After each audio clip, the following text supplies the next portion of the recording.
Yo, what up guys? Welcome back to one of my farming videos for Abyss. We're gonna be discussing a bunch of interesting concepts here. This video format is heads up a long video format. It will take around 2 or 3 hours maybe to complete because I'm gonna show you the whole farming process with the uncut footage for 10 map samples.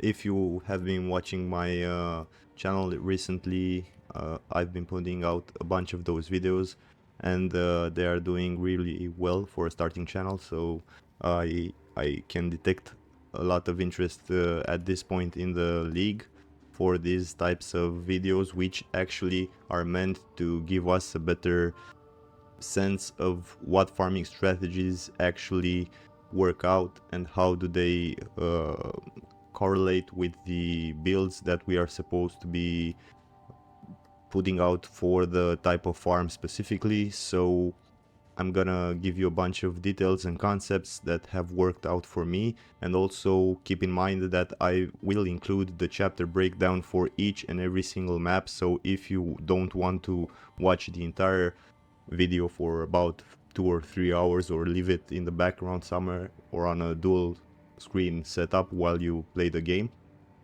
you can simply click on each map to just verify the loot for that map, or you can entirely skip to the profit breakdown, which will be the last chapter in this video, and you can just follow along with the profits that are explained there, and the initial investment, the total profit from the loot, and the net profit which results from the 10 map sample.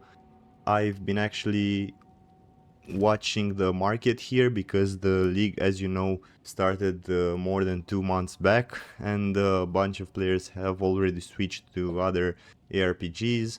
The pro experts out there already switched to Path of Exile 1, and not a lot of people are actually still active as they were in the first few weeks of the league, trying to craft high-end gear and stuff like that. I'm gonna explain some concepts along the way about the economy, about the inflation, about the prices at this point, about what profits are you going to make using certain farm archetypes and different loot strategies. So including the cost for all of these initial items, how can you get them cheaper, how can you watch the market for them, and so on.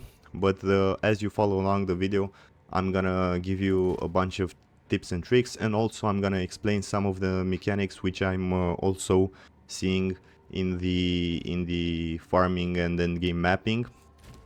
Without further ado, the strategy here, because I've been testing a bunch of them both online live to this channel and offline, just to myself to figure out which could be better calibrated. So firstly, I presented the Hilda strategy, which was great at that time, but I'm gonna explain why it has fallen off, for me at least, and we're gonna be picking the best strategy and which has received the most testing from my part, which is actually using Jado as the Atlas Master with the unexpected missions and the partial translations as main key points for this strategy. So if you're willing to run Abyss farming, just keep in mind to pick Amanamu, the Omen drops, and the second option here, which increases the effectiveness for each closed pit up to 100%. This option here is actually good for the strategy because we are using 3 of the same Abyss tablets, and I'm gonna explain which modifiers to pick. And we are also using a unforeseen consequences tablet with at least 16 additional abysses. That's why we're picking the increased effectiveness here in the Atlas tree. You can also go ahead and pick Keen Appraisal. I had a lot of success with this because it actually drops exceptional items, so bases for crafting, which can be sold for a lot of divines. And the other one is actually not all that important. So for the tablets, just pick the ones which have a high number of rare monsters, 34, ideally 35, but it doesn't really matter for that 1%. The other important stat here would be the increased chance for abyssal monsters in the map to have abyssal modifiers. So these two really matter. Make sure you have them on each of the 3 tablets, and also try to pick up a third good modifier like increased monster rarity, and the fourth one becomes much less relevant, so just go ahead and check the prices on these.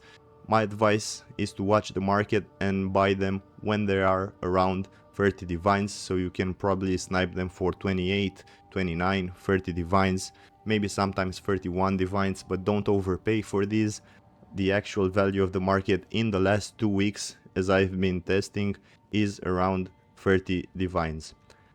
As you can see, the second one here also has increased increased number, sorry, and it's also containing the modifier for the increased chance of abyssal modifiers and also monster rarity. And the third one, of course, the same stats here: increased number of rare monsters, increased chance for abyssal monsters to have modifiers, and the increased monster rarity. The first one also has accidentally a good stat, which increases the abyssal numbers of pits by 1 in the map, so that's also good. You can probably spend around 90 divines for all of these 3 tablets, so the initial investment for these tablets is around 90 divines. You can actually pick up abyssal tablets, the unforeseen one, with 16 additional modifiers. This can sell for around 2.5 divines. The trick here is to buy those ones in exalted orbs because they are cheaper. If we take a quick look here, the market is around 1.1k exalts as of this moment, but a bunch of them I actually bought for 800 exalts or 900 exalts. So if you watch the market for these, you can actually buy them for cheaper. That means around 2, maybe 3 divines, close to this range, so don't overpay for this. But if you actually look for them and trade specifically in divines, you will see that the divine price for this is actually higher than the exalt equivalents. So just take note of this. Buy the tablets, the abyssal tablets, just buy them in exalts because they are cheaper this way. You will save maybe 1 or 2 divines even if you just buy them using exalts, and you can actually snatch some of those with 17 additional abysses. Not that it makes all that much difference, but you can actually grab these for around 1k exalts. From time to time they slip into the market for that price range. Maybe some of the players are actually in a rush to sell them, so you can actually pick up a few of these if you are willing to take a look at the market from time to time. But no matter, there's not much of a difference here. Just pick this one up and roll with that. And for the Waystones, the most important stat here is the monster rarity, 103%, and you can also get, being 8 mod tablet, for the corruption 8 mod using Jado. That's the key. Make sure it has 103 monster rarity and some item rarity depending on the market value of these tablets. You can also get increased effectiveness here. This tablet costs around 3 divines depending on the market moment, so a bunch of these tablets with monster rarity, item rarity, and pack size, these I got for around 2.5, maybe 3 divines, most of them. So you can look out for these.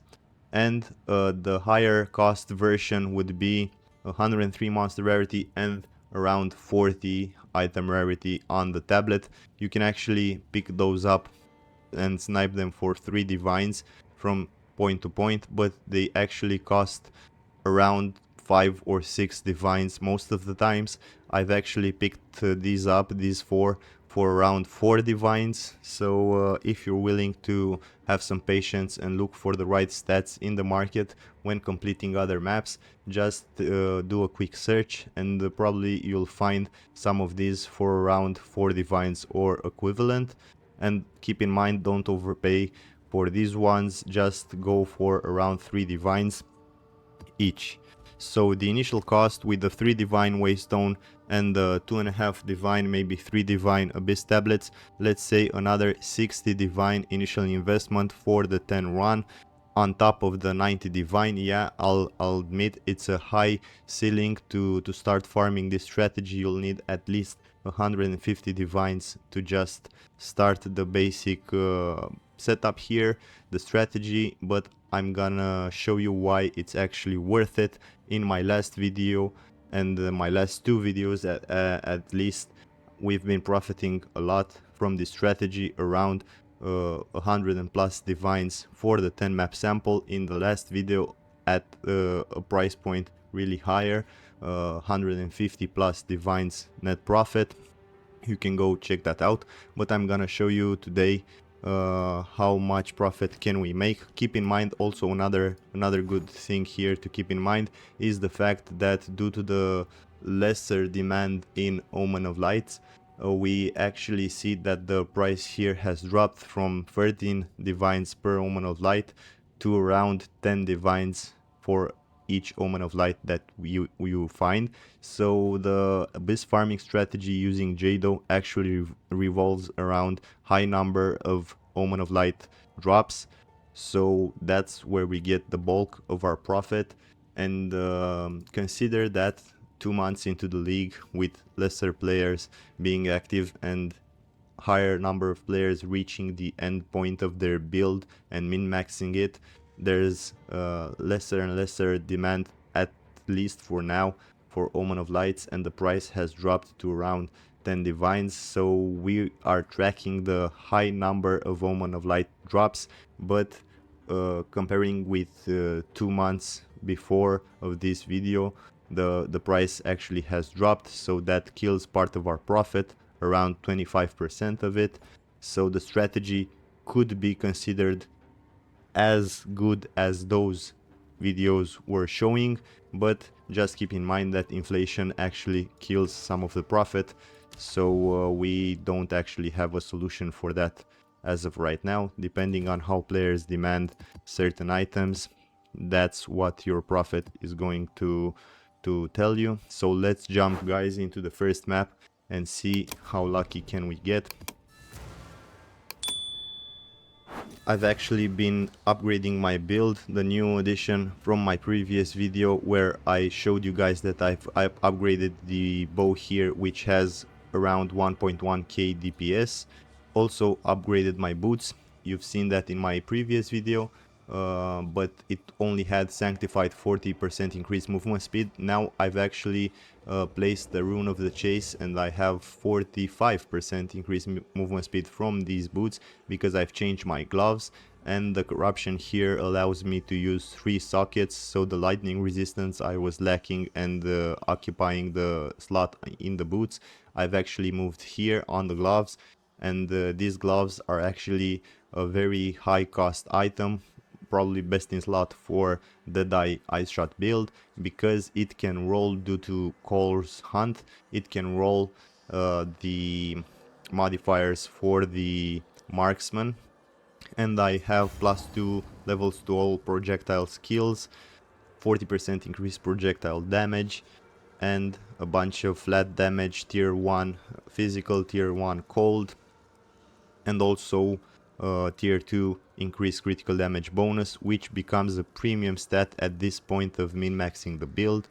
And the cold resistance here because I needed it just to cap my cold resistances. So this is the new addition to the build, this pair of gloves. It cost me around 900 divines, so yeah, it's a very expensive item, but it has increased my tooltip DPS, which doesn't say all that much giving this type of build, but it actually gives you a sense from the base of damage that will be amplified by all of the effects.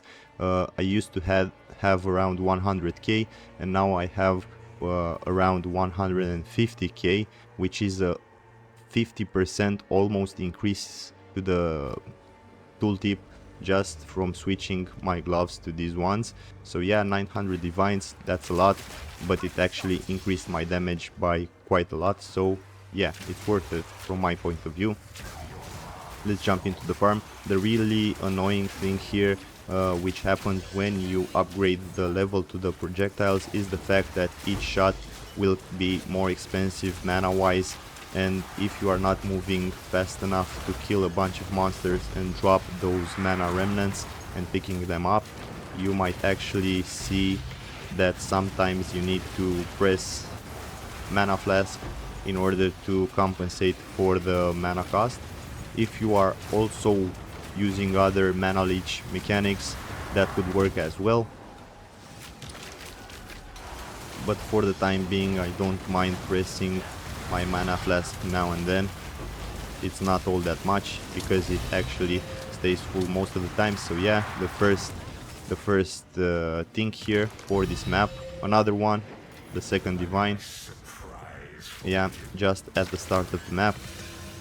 So the sacrifice here was that by switching to the new pair of gloves, which actually increased my build damage by quite a lot, I've actually decreased my rarity find, because when I farm Jado with this strategy, the key would be just to find the Omen of Lights. And as I was saying in the comment section, some of you guys have asked me, item rarity might actually count another divine. Yeah, that goes the item rarity. So yeah, as I was saying, the item rarity does matter, but not a lot in this type of farm with Omen of Light drops.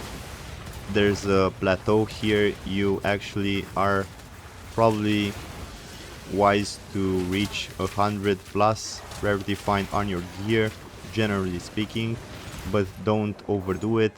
Around 150 is basically cap for diminishing returns for the item rarity, and in this strategy alone with Jado, and the main objective here would be to drop Omen of Lights, not currency farming. The Omen of Lights are maybe possibly influenced in some secondary way by item rarity on your gear, but that's not the main stat which allows us to drop many Omen of Lights, but number of rare monsters and monster rarity. So keep that in mind if you're following this strategy.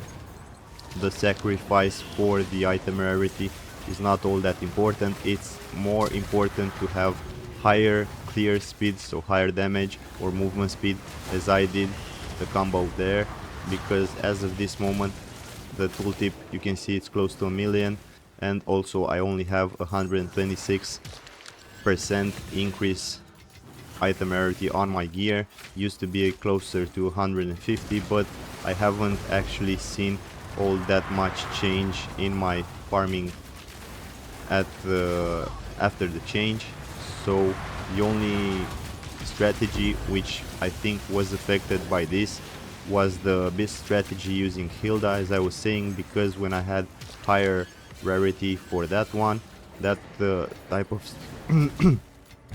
the type of strategy using Hilda was actually leaning more on farming currency alongside with the Omen of Light drops, but they were fewer compared to Jado, because we were missing from that strategy the increased chance for abyssal monsters to have additional abyssal modifiers. And that strategy was actually leveraging the different waystones, so the 4 unique waystones, which also had additional 2 random modifiers as a stat, and that was increased by the Hilda bonus. And we actually dropped a bunch of currency, raw currency like divines, much more frequently than we see here in the Jado strategy. But as I was saying, our main objective here is not only to drop raw currency, but also to drop more Omen of Lights per 10 map sample, which from my testing is actually the case. So yeah, if you are willing to test Hilda as the Atlas Master of choice while farming Abyss, maybe a good idea for you would be to get as much item rarity on your gear and also increased effectiveness. That will ensure you drop as much raw currency as you need, or maximizing that potential. But if you are farming using Jado and the 8 tablet, the 8 Waystone corrupted version, the item rarity becomes less and less important, and the clear speed is actually needed, because if you're clearing 10 maps faster, doesn't really matter if you're seeing less divines. It just matters because you are getting the chance to close more abyss pits, which in terms spawn more, let's say, rare abyss monsters, which have the chance to drop the Omen of Light. So for this first map, we've done a good job in dropping some raw currency, but closing all of the abyss pits hasn't yet brought success in the way of the Omens of Light. So this is for the first map. Let's break down the profit. As always, we are gonna use this first tab to stash the important or valuable items and currencies that we are picking up in each map.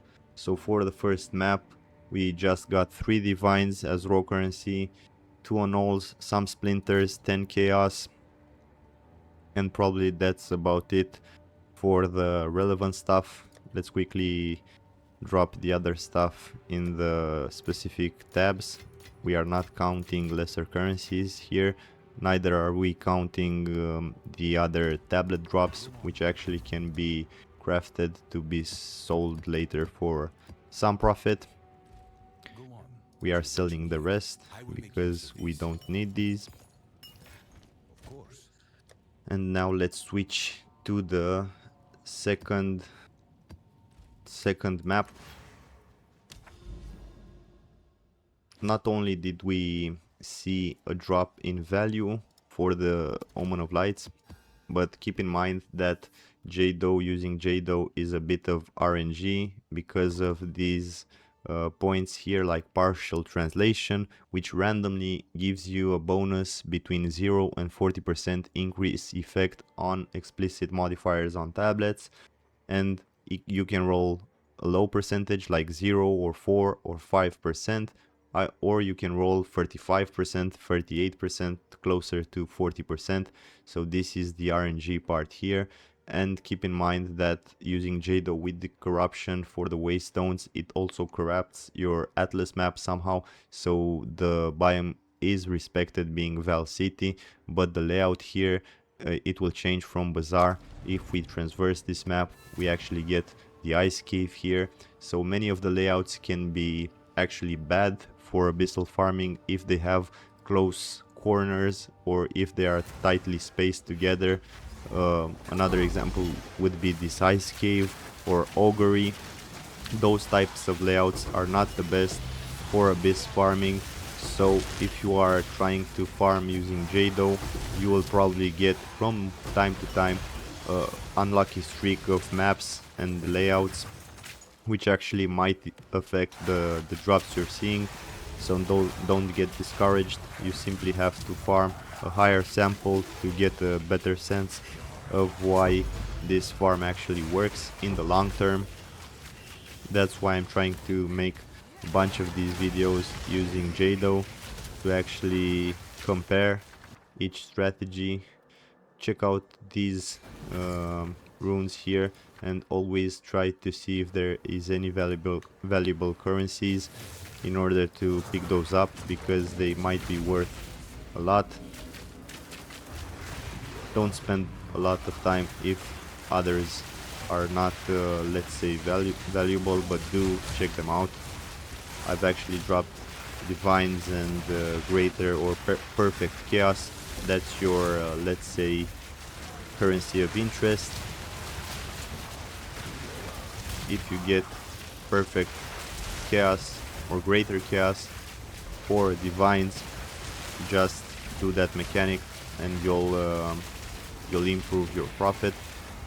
The bad part here using this mechanic is that it's getting a little bit clunky, even though, see, another divine drop just from the mechanic here, from the expedition, because most of the times beside the reward you are picking, you will also benefit from other high rewards if you are lucky. So you can see another chaos drop or other divine drops. It's more frequent than you would consider, so just do them. I've actually killed the abyss monsters inside the dark cloud here due to the high damage.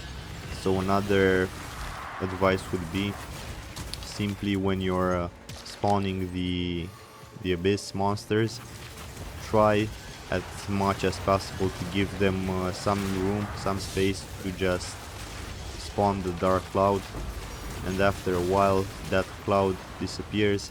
As you can see, my mirage that I here has already killed the abyss monster spawning before the dark cloud was forming, and it dropped the omen of abyssal echoes. So that's another way to do it, killing them before they spawn the dark cloud on top of them, but it's a bit riskier. I was telling some of you guys in the comment section, because I received some feedback from other types of builds. If you are playing a huge damage build, so a build which has around 1 million or even more DPS and relies on critical strike hit and critical strike bonus, that some way interacts with the abyss mechanic in a way that I'm not even clear on, because it sometimes kills the abyss monster from afar, so the range should stop you from killing the abyss monster when it has the cloud on top of it.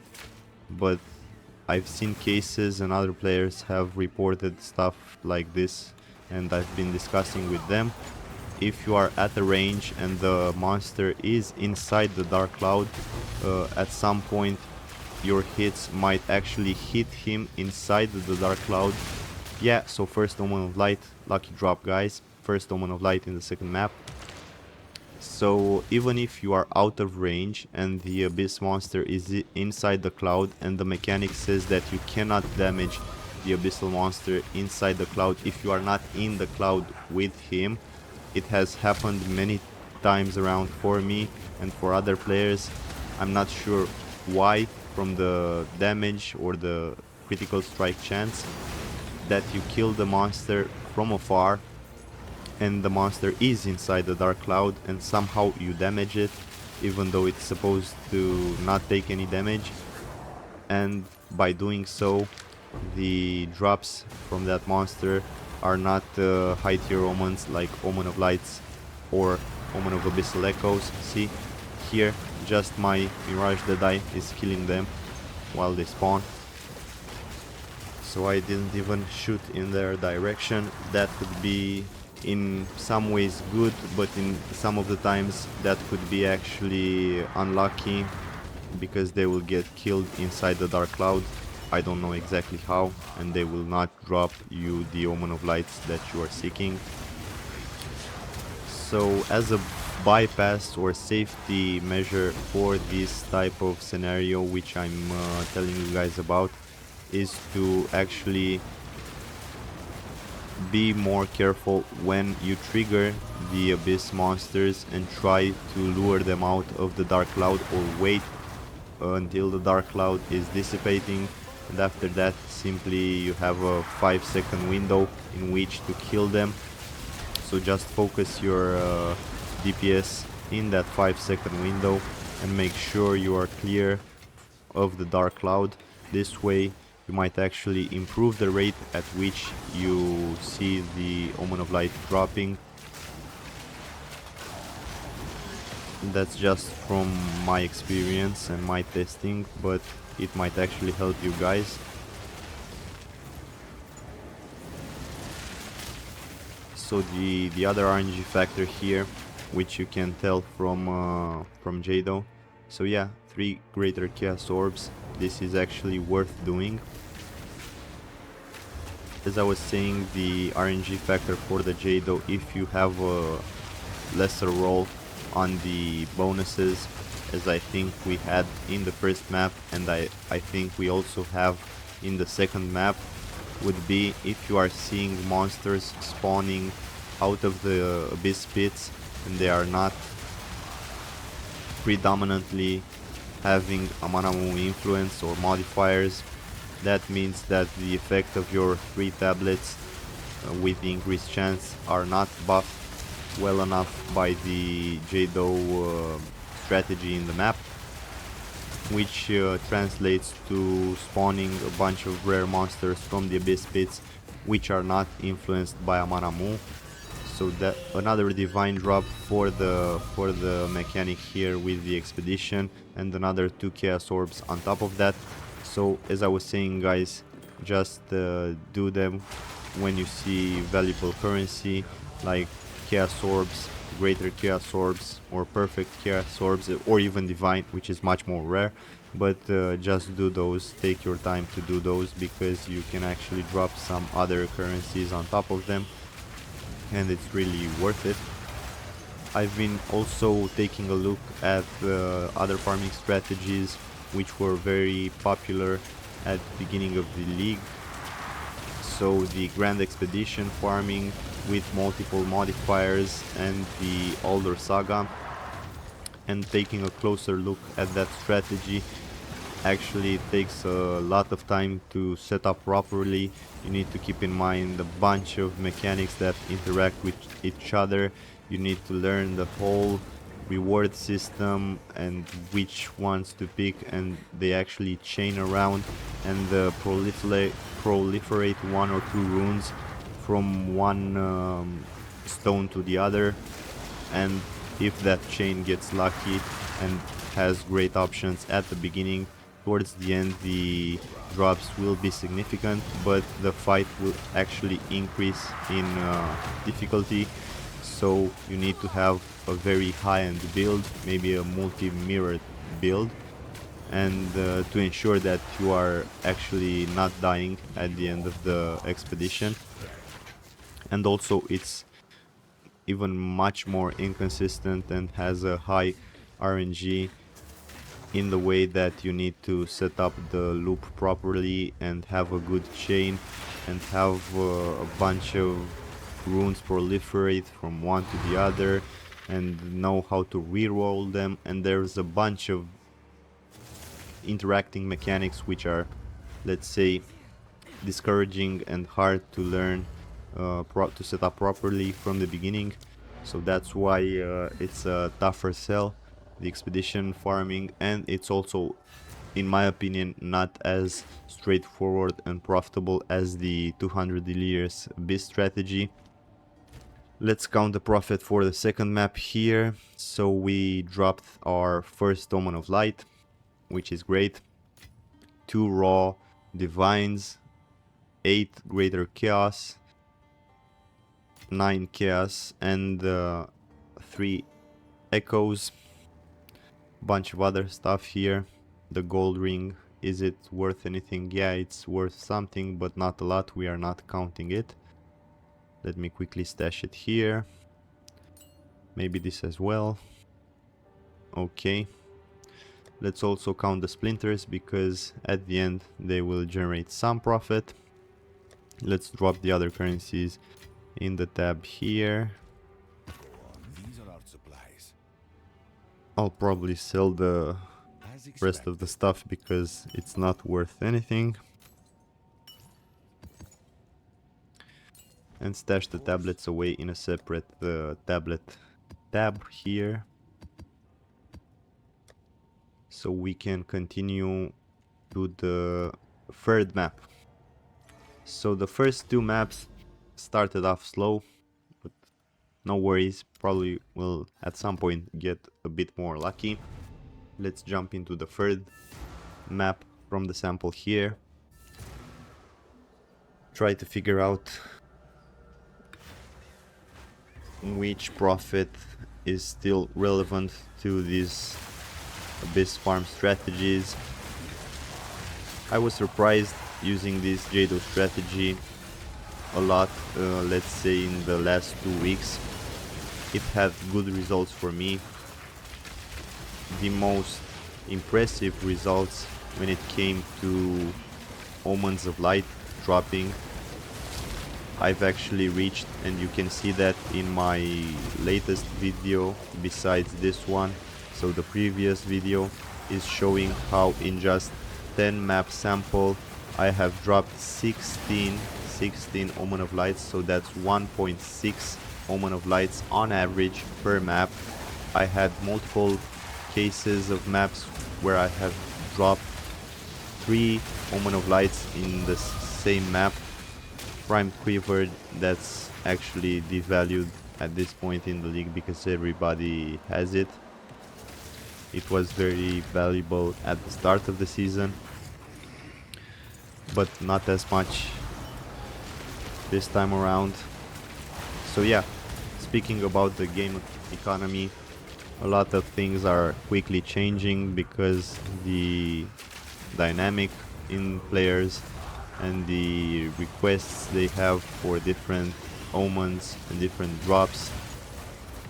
So I'm surprised to see that Chaos Orbs in particular are keeping their value, and sadly the Omen of Lights are actually devaluing, so that might affect part of our profit if we stick to the Abyss farming strategy, but still I consider it to be one of the most fun strategies.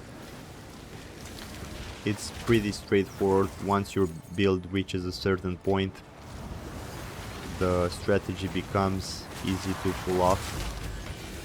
Doesn't require all that much. I think it's worth doing at least the chaos here while we pick up some other stuff. We have the potential to drop other currencies like divine, so why not? It's a quick check here. The chaos orbs, another one, see, so it doubled. The chaos orbs are actually maintaining their value, and for the time being, with around 8 or 9 chaos orbs, you can actually buy a divine. So that's a lot of value in chaos orbs. Make sure to pick those up. And I've actually been surprised to see that the Mirror of Calandra is actually devaluing, probably for the first time this season. In the last few weeks it dropped to around 4.5k divines. It used to be much higher, 6k or 5k in different moments of the season. But keeping in mind that probably the full version of the game, which is the next season, official season, might actually come in December, there's a lot of gap, let's say, between the season reset and actually maybe I heard that Grinding Gear Games is considering to reset the economy of this season, not the season entirely, but the economy at some point, probably introducing some new updates. So if they do that, it will be a great, let's say, refresh for the league and for the active players. And these strategies, farming the Abyss for Omen of Light, is actually a valuable strategy because it translates to different seasons. It actually maintains its value. I've been playing since season 1 and it actually worked out, just farming the Abyss. It proved to be the best and most consistent strategy out there, Abyss farming. Few details might change, like tablet modifiers, tablet interaction, how you set up the pre-farming era for each league, depending on some interacting mechanics, but it actually, in my opinion, only got better and easier to set up in comparison to previous seasons or leagues. So yeah, it's a fun playstyle. I really do enjoy it. And the interaction with the Delirium in this league 0.5 is actually one of the best. Previously it was really annoying because the Delirium was either applied through tablets in precursor towers or directly to the maps in previous leagues. And the Delirium Fog was actually another Omen of Light. So yeah, third map, 2 Omen of Lights, not bad so far. We just have to be patient to start seeing these drops. The Delirium Fog in the previous seasons, if you played in 0.1, 0.2, I think even in 0.3, it was a bit clunky because it was making everything gray and you were only seeing shades of white and black and gray, and the colorful animations of this game, which are fantastic, were actually getting washed out by that Delirium interaction, and most of the players were complaining about it. So Grinding Gear Games took note of that and actually changed the way the Delirium Fog is applied and how it looks. And this season I think it looks more than great. As you can see on my screen, there are a bunch of colors. The Delirium is not in any way washing them off, and players can actually enjoy the great artwork which has been done by Grinding Gear Games without having to pay the cost for the upgrades which Delirium brings. There used to be a time, I think in 0.3, where using Delirium with Abyss was actually guaranteeing when you were dropping Omen of Lights that there were more than one, so when you were getting lucky at an Abyss monster to drop Omen of Lights, it was not just dropping one as it does now, it was actually dropping 2 or 3, so that was actually quite insane for the Delirium interaction. It was actually forcing players to use Delirium on top of Abyss farming. The only downside was, as I was saying, the colors that were not great, and players had to sacrifice, let's say, visuals and UI. Divine Orb Echoes, that's a nice drop. Better one would have been Omen of Light, but still. So yeah, a bunch of quick fixes in this league for a bunch of problems which were turning off players from using Delirium or Abyss farming with Delirium.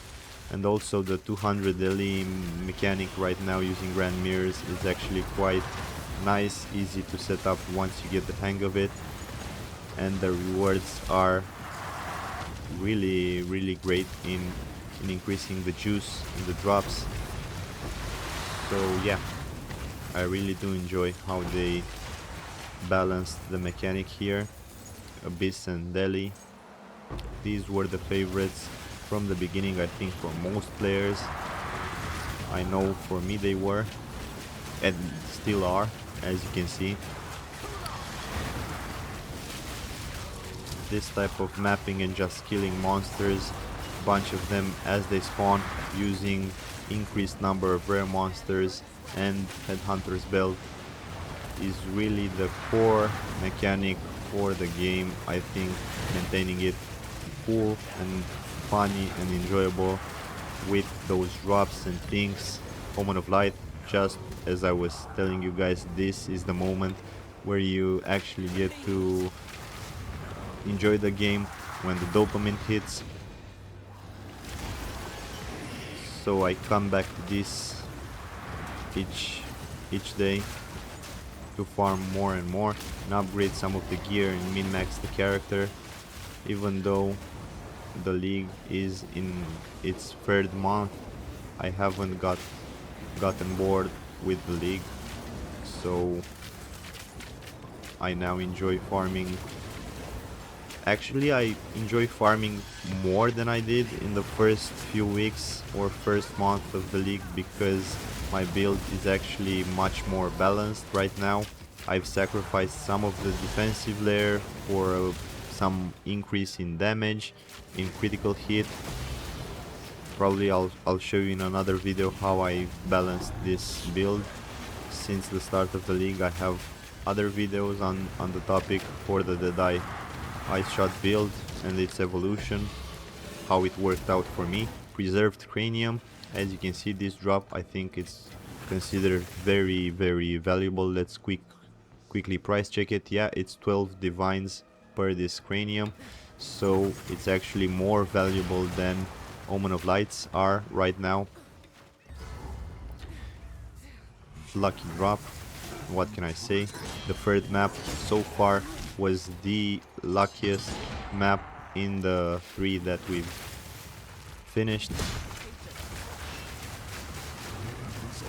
At this point of the game, my build is so min-maxed, and the defensive layer is not all that important as it was in the beginning of the build, so I can afford to sacrifice some of the energy shield to increase my evasion rating, which becomes much more valuable, and also increase my damage, my raw, base, flat damage, and also my bonus to critical bonus, actually, because the critical hit chance is at 50% ideally.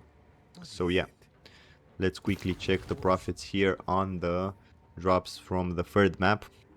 So 2 Omen of Lights in the third map. This averages at around 1 Omen of Light per map so far. That's not bad. Some splinters, 18 Chaos Orbs, 2 Raw Divines, 1 Heart of the Well Diamond, which is symbolic mostly, it's not that valuable. Preserved Cranium, which is of high value, even higher than Omen of Lights. 3 Echoes, and probably that's about it for the... Let's see, is this worth anything? Like 98 Divines, sorry, Exalts. So yeah, we're not counting this. Let's drop the tablets here. The other currencies, I'll drop them here, and the rest of the stuff I'm simply gonna sell at one point. What is it? This is all we have. A useful trade. Turning back to the inflation of this season, I really do hope at some point. We're starting the 4th map here, 4th map, guys. Hopefully it gets luckier and luckier. I do hope that earlier than December, so earlier than the full launch of the game, this league will be refreshed or relaunched or economy reset or stuff like this. The grinding gear director and devs have also hinted to this possibility, in which they will introduce some new updates and probably reset the economy in some way. That would be great and would bring many of the players back to the league. A cool divine here, let's pick it up. No luck on that Omen. Let's be patient, the map is just starting. It would be a great thing for the economy to benefit from a reset at some point, but until then I actually value the possibility to simply fine-tune some of the farming strategies and understand more about how to farm and what's important, at least for now. And I actually enjoy min-maxing this Deadeye Ice Shot build. It's probably the most fun build I've actually played in Path of Exile 2 up till this point. It's really great. I hope you guys get the opportunity to try it if you haven't already.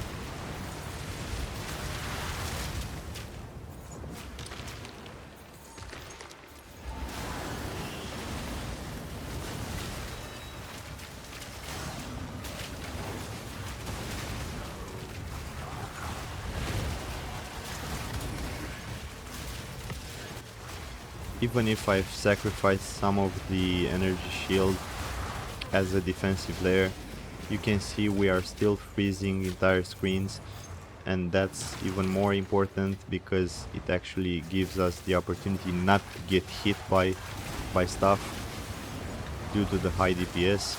And also we have a high evasion rating here, which mostly is around 25k or even higher, depending on the buffs we are stealing using the headhunter. Is this pit bugged? It does happen to me from time to time. One abyssal pit to get isolated and no monsters around to be killed,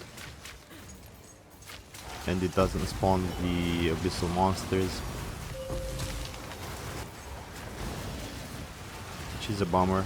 And it also breaks your chance at the final mechanic to travel to the abyssal depths, which can also drop Omen of Light.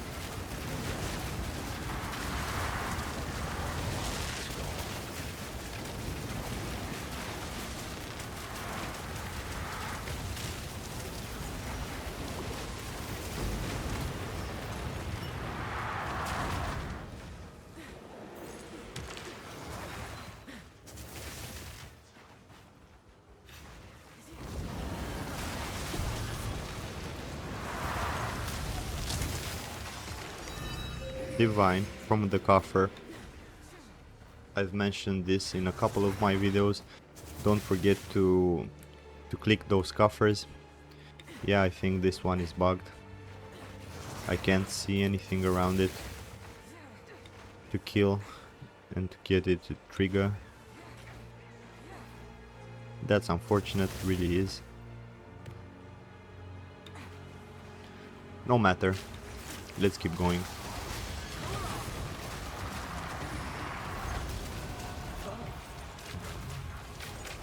So yeah, just click those coffers, at least the coffers for the possibility to drop divines.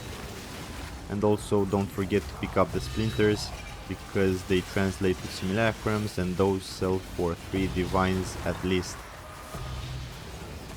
each simulacrum. Perfect Jeweler's Orb, not a great value there. It used to be, but it's not anymore. Around 3 perfect Jeweler's Orbs are sold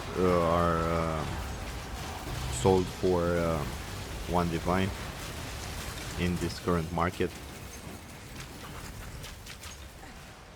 You can pick them up, a divine here, but it's not mandatory if you are not needing them.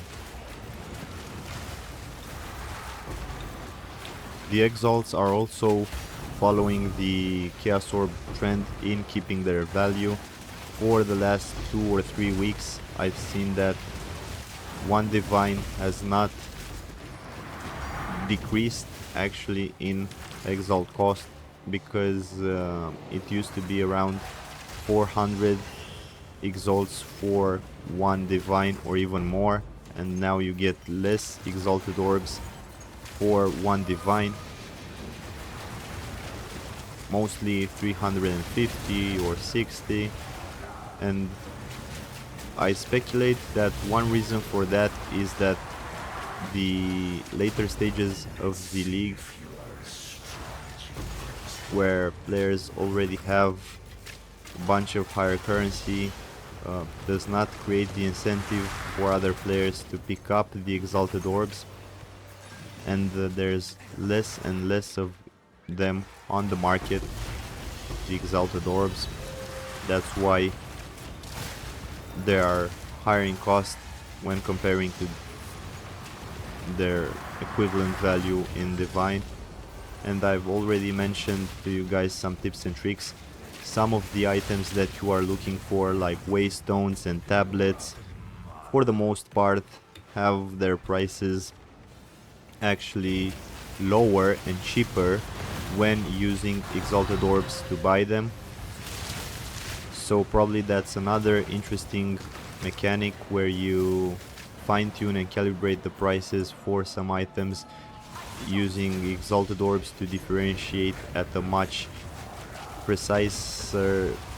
more precise scale.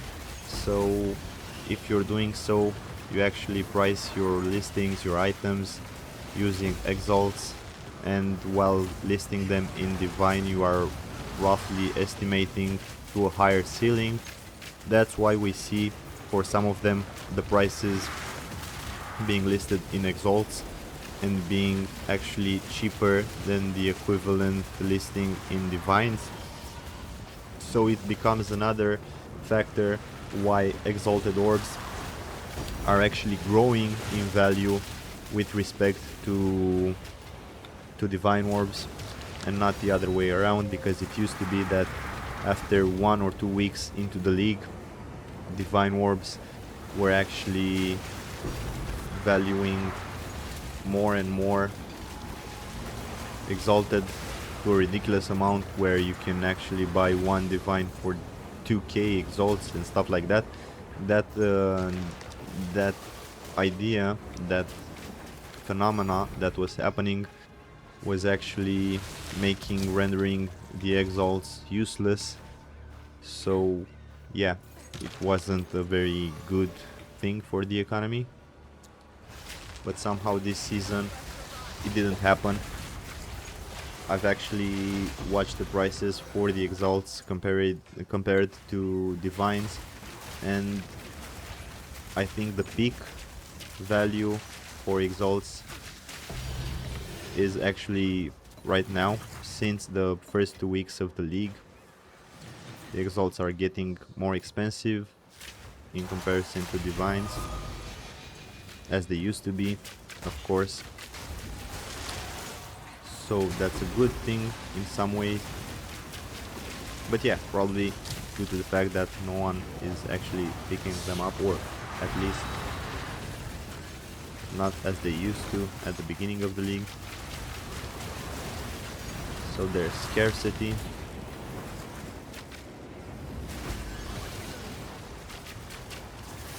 Another thing that I was discussing with some of you guys out there in the comment section is, does it really matter if you kill the Abyss monsters inside or outside the Dark Cloud?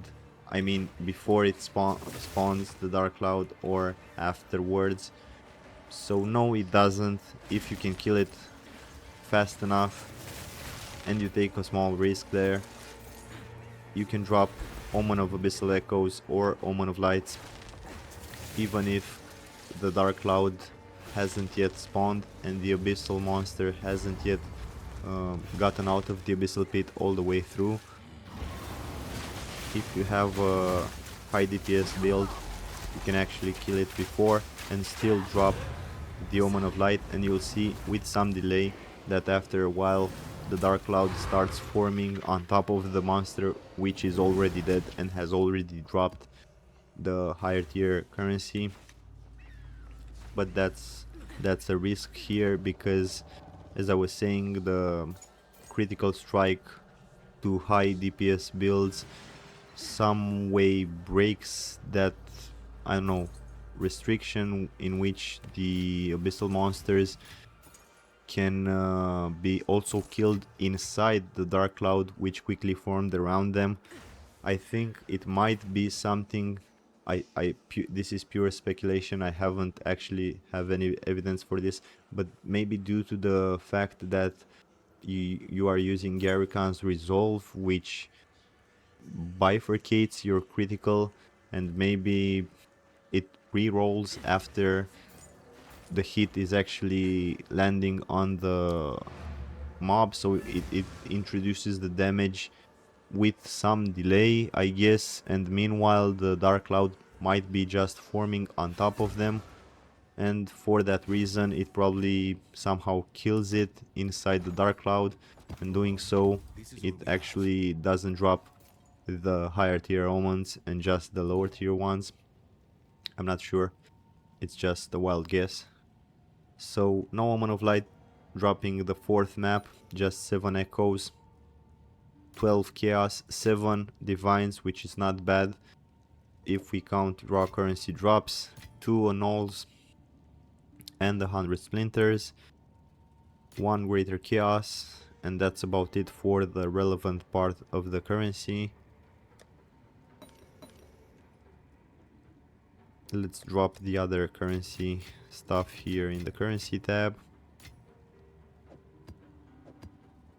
Some of this stuff I'm simply gonna sell,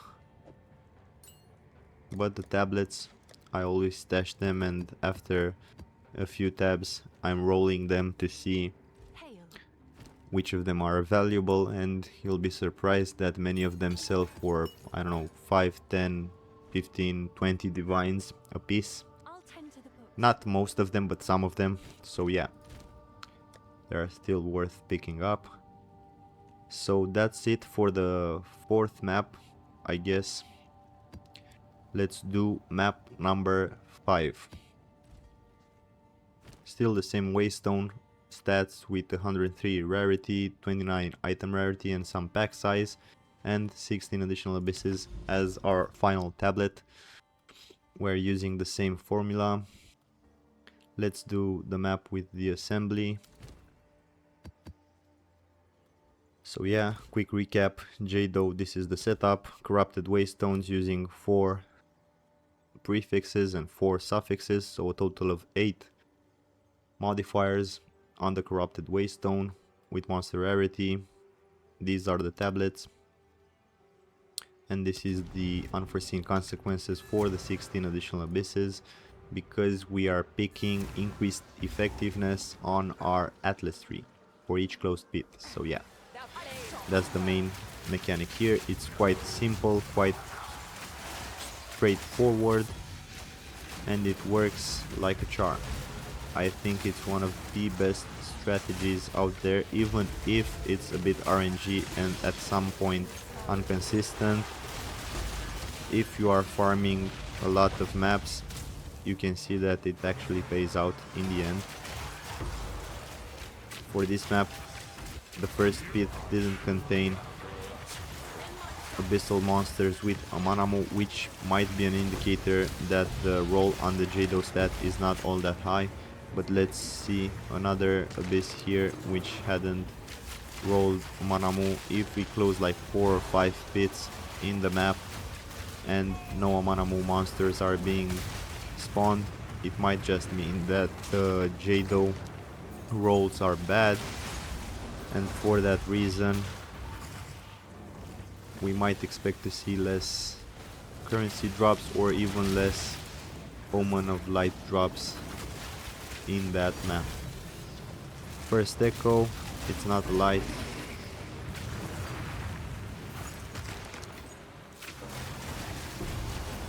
But yeah, this map I think it's a roll, bad roll.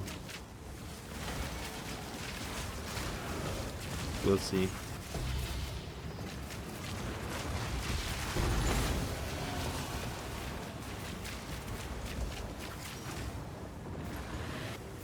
See, not many rare monsters are actually getting out of that Abyss pit.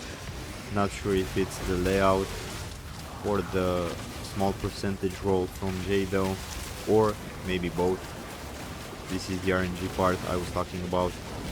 So you can easily spot a map with higher rolls because you'll only see a lot of rares spawning from each pit, but still the luck is here. Omen of Light inside the map, which I think is actually unlucky in rolling higher numbers and bonuses, but still luck is on our side somehow, and we've actually dropped the first Omen of Light inside the 5th map.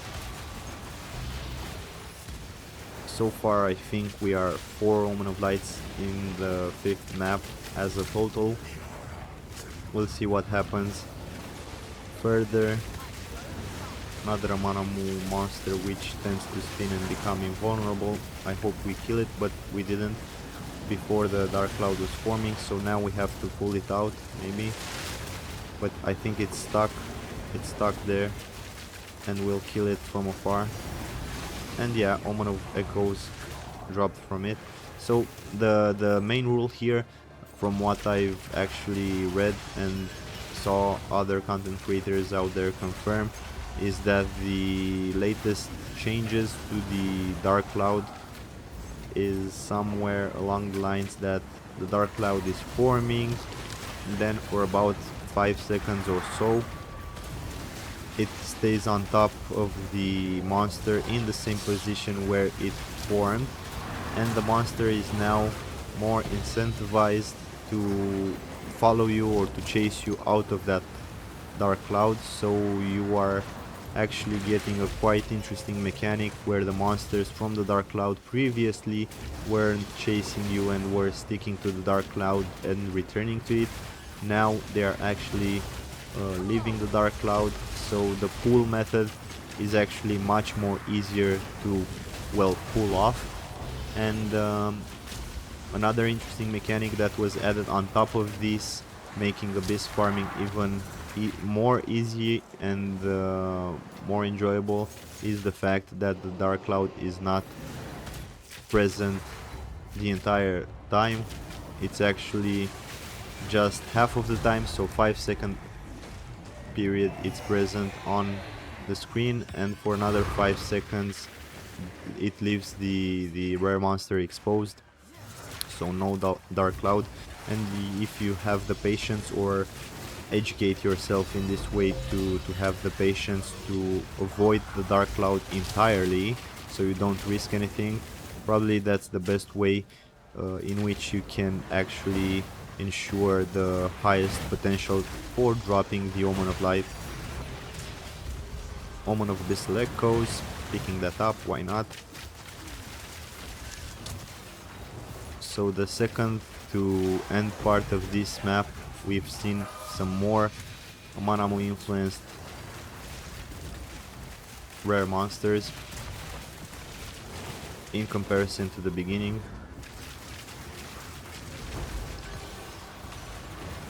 But the luck of dropping a secondary Omen of Light hasn't yet been present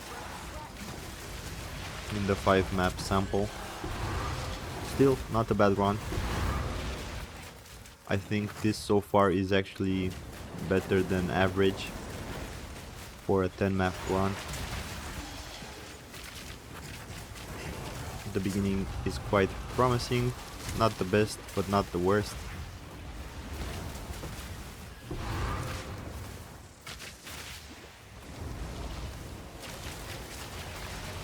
The fun part for this Deadeye Ranger build, using the Warmonger bow from a certain damage breakpoint, let's say, is the fact that you have the increased range, the increased attack speed, and none of the downsides that were present on Obliterator bow. That makes your survivability even higher, because not many monsters do have the strength to withstand all this fast damage coming their way, and the range is actually a good defensive layer, not to mention the fact that it's right there in the title, the ice shot Deadeye actually freezes everything around, and monsters rarely get to execute their attack mechanic and actually hit you. That's why this glass cannon build actually has a very tanky aspect to it, in the way that it doesn't get hit. We are leveraging the evasion stat, which avoids you getting hit, and also the freezing capacity of this build. And after another breakpoint of damage and critical and stuff like this, you will see that the Atlas points, which we were previously investing in ensuring we have a good freeze build up, are no longer necessary, so you can reroll those Atlas points, shifting them from freeze build up or elemental damage stacking towards critical strike bonus damage. After you are using Garukans, that becomes the most premium stat, I would say, critical damage bonus. It would be great if you can get it on your bow, but that's really expensive. The bow critical damage bonus acts as a multiplier instead of additive towards your critical damage bonus, and if you roll a very high increase of critical damage bonus on your bow, you will see that your critical damage bonus explodes. I don't have a bow with critical damage bonus as of now, even though my bow is almost 1.5 or 1.4k divines due to the high DPS base for Warmonger and the increased attack speed, projectile level, and so on.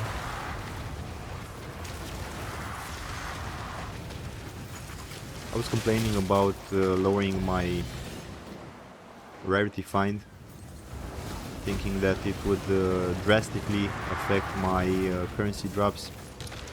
As you can see, there are still some currency drops popping in, like 5 divines already, in a map where I no longer have 144 rarity find but 126.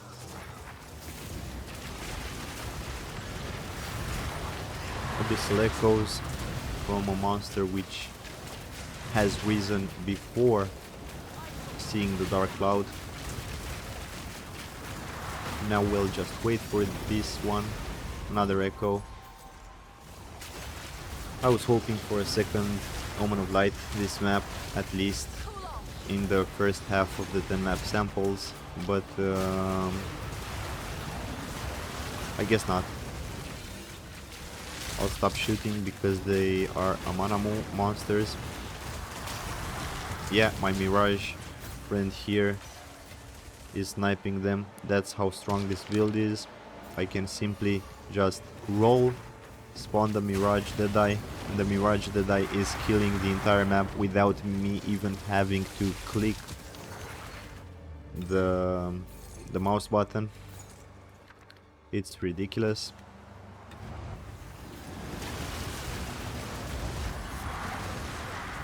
Okay, so in the first 5 maps we have dropped so far the 4th Omen of Light, and this is the first Abyssal Depths pit here that we are seeing. That's really consistent on average. I think without increasing your chances to lead to Abyssal Depths, you'll see it around 1 in 5 maps, so that's about 20% of the time you are seeing the Abyssal Depths or the Lightless Void. I think in regards with the Omen drops or the Omen of Light hunters out there, the Abyssal Depths are much more tuned for that drop in comparison with the alternative being Lightless Void. So yeah, a bunch of omens have dropped inside here. As you can see, no light so far, but it's not over. Just make sure you cover the entire surface of this layout, because there are rare monsters spawning in each corner, and you may never know when and which will drop the Omen of Light or other important stuff. And also the fun part about the Abyssal Depths here is that at the end of the map there are a bunch of chests, as you probably know, and those chests actually, another Amanamu and no Omen of Light, those chests are guaranteed to drop Abyssal currency, so the desecrated currency. And some of the times, not often, but some of the times, you will see currencies such as Preserved Cranium, which is 12 to 14 divines apiece. You will see Ancient Rib, which is also 5 or 6 divine. I'm not sure of the price at this point, but it's some divines. So make sure to to check those out at the end of the map each time. Just open all those chests lying around to see which currency is dropping. You might be surprised from time to time.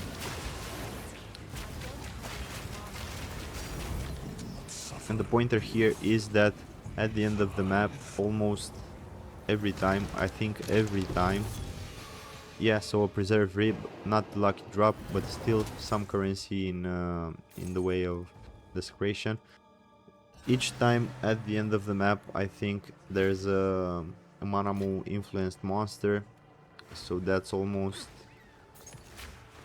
one way of trying to increase your chances to drop the Omen of Light.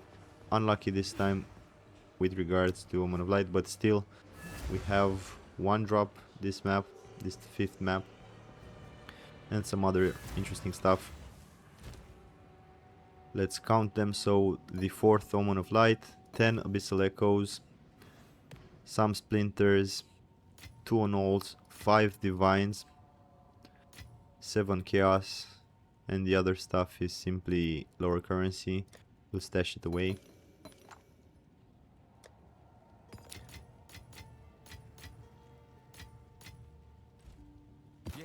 Let's sell what we don't need. As expected. Is this worth anything? This ancient? No, not a lot. Okay. Time is of the essence.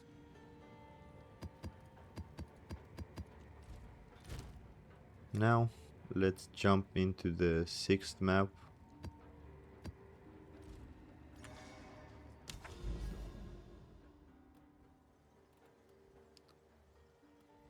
Let's try to see if we can switch the location here, because I will try to save the Sun Temples for later, for possibly using Doriani, as the layout for the Sun Temple is quite good when you want to drop Omen of Light, and Doriani actually fucks it up because it changes it.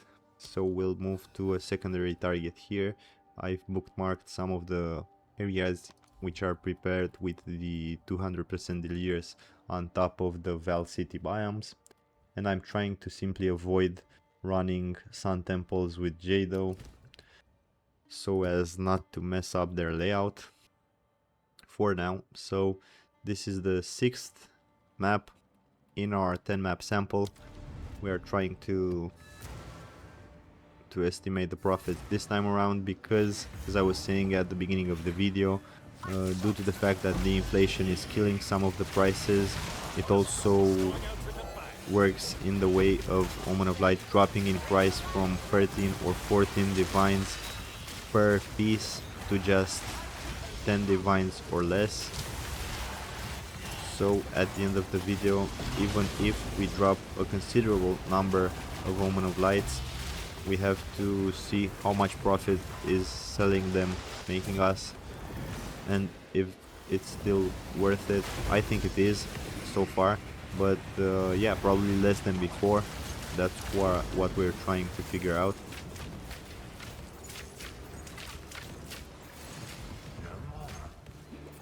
But the principles here about farming and about omen drops and about, I don't know, using the interactions with other mechanics like delirium.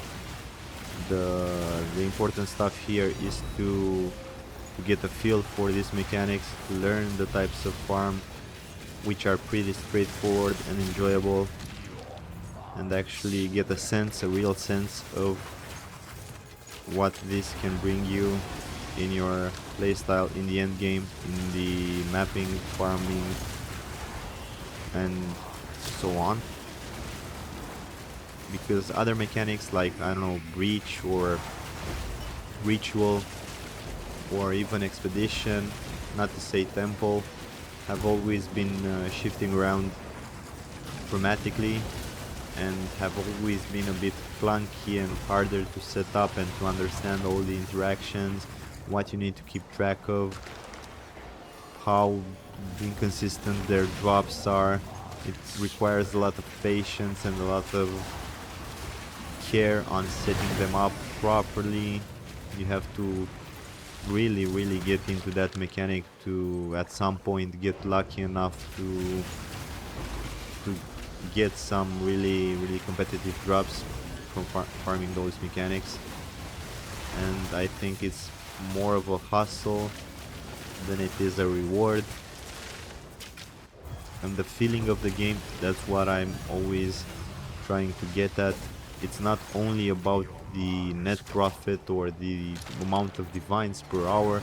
If you're spending 10 hours farming divines and those 10 hours are a complete mess for you game wise, and you're simply trying to do a bunch of calculations and try to figure out which works better or not, and simply just doing the most repetitive and boring stuff inside those 10 hours, it will actually wear you down. And after a week or so of doing that, you'll simply move on to another game because it wears you down and you don't have fun inside the playtime of this game. So that's why I'm trying to also advocate here that it doesn't really matter the simply highest net profit that you are going to make with a strategy or another one. Just find a strategy that actually makes a lot of sense for you and you actually do get into it and enjoy it naturally without trying to, let's say, copy different types of strategies out there.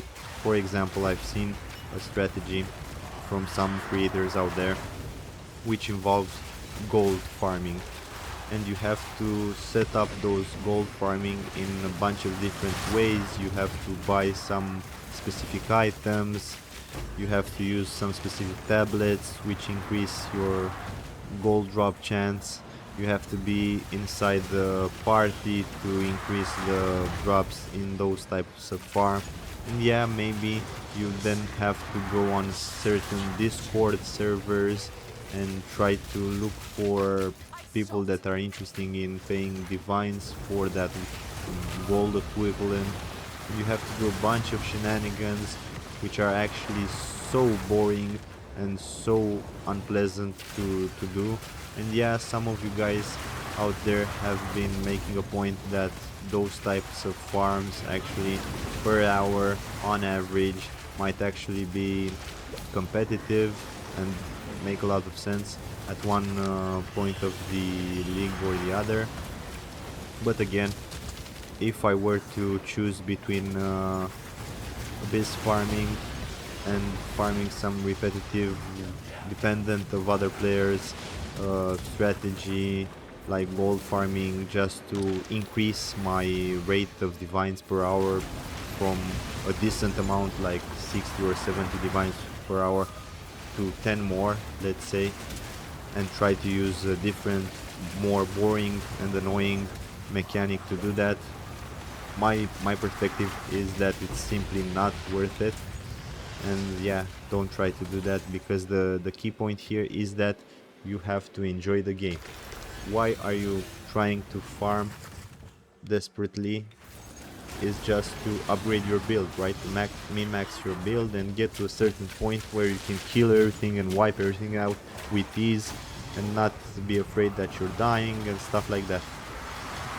So if you're doing that, it simply means that you are trying to improve the quality of life of your character while playing the game, to enjoy it more. So is it a good idea to simply kill the fun out of the game for about 2 weeks or 1 month just to get to a point where you can actually enjoy the game a bit more after a month of hard, repetitive, boring processes where you might actually get the idea that you don't like this playstyle and just simply move on or quit the game? I don't think it's worth it. So another Abyssal Death was opened here. No Omen of Light dropped that map, but still I think we have a good chance of dropping it in Abyssal Depth. Who knows?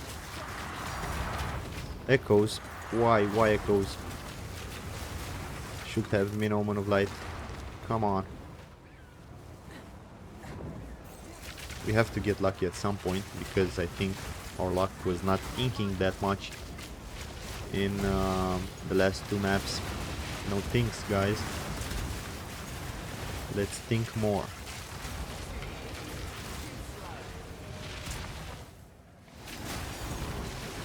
Another echo. Come on. Another echo? Shit. Why no Omen of Lights? This is the second Abyssal Depth. I usually drop... Oh, Ancient Rib. That's what I'm talking about. See, guys? Ancient Rib. Currency. That's great here. Down here in the Abyssal Depths.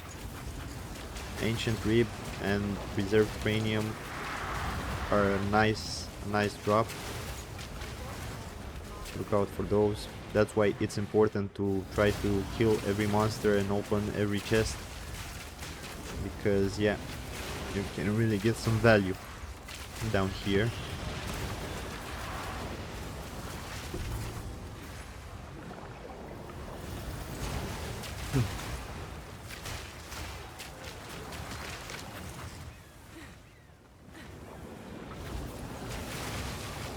So yeah, as I was saying, try to enjoy the game. Try to simply find a way to farm a relaxing playstyle. I've seen some of the content creators hinting towards Path of Exile becoming a cozy game after a certain point. So I think for me, after about a month or so, the Ice Shot Deadeye build is proving just that. I no longer have to fear that I'm going to be murdered by a bunch of crazy monsters inside this game, because I have all the mechanics that actually prevent me from dying. It can happen, sure, if I'm not paying attention to the screen for like 10 seconds. I can be killed. I'm not immortal in no way, but you actually get a feel, a real feel and a real sense for the playstyle of your build after a while, and you know when to roll, when to sprint, when to stop, when to fire, which range it is optimal to be placing your character in regards to the enemy. So a quick recap for the 6th map. Some splinters, the Ancient Rib, which might be valued at around 5 Divine Orbs. This is a valuable currency. 2 Raw Divines, 1 Annul, 6 Abyssal Echoes, 1 Perfect Jewelers, Greater Chaos Orb, 13 Chaos Orbs, and a bunch of other currencies which we are not counting towards the profit. Let's drop them here. As always, quickly identifying. Indeed. So yeah, the recent uploads on my channel actually favor this type of videos around farming, because, well, the league is at a certain point of progression where, as I was saying, we have a lot of space for testing, a lot of space for farming. We don't actually get that much interest in the way of guides or quick tips and tricks, or how to get to a certain point, how to get to a certain level. I do have some of those videos on my channel if you want to check them out, but at this moment in the league, I think the most interesting type of content that I can put out there is the uncut version and or the full footage of just simply doing different farming strategies in the context of the league. So the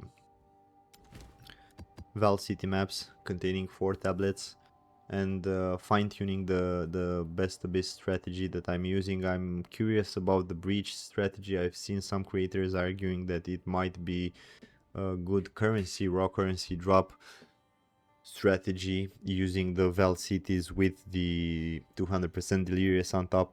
Didn't actually test it out myself all that much. I don't think it's better than Abyss, not at this point, but still, probably I'll test it, and if it makes sense, I'll probably make some videos about that. Not sure at this moment.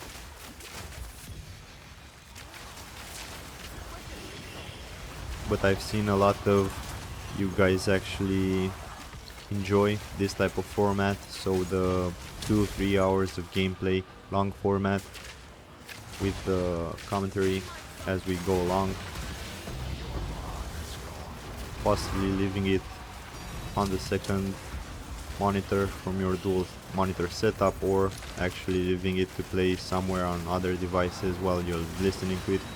Some of you funny guys out there have actually confessed to me that they also fall asleep to this video, which is, I guess, cool and relaxing.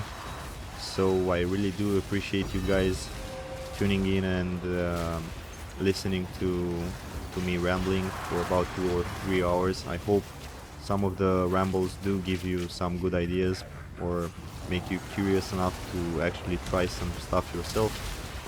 I'll try to keep some of the interesting observations that I'm getting while playing,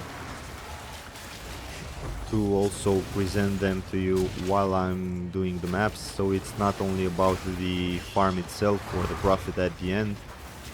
I'm trying to also share with you guys my experience while playing Path of Exile and while trying out some different other stuff.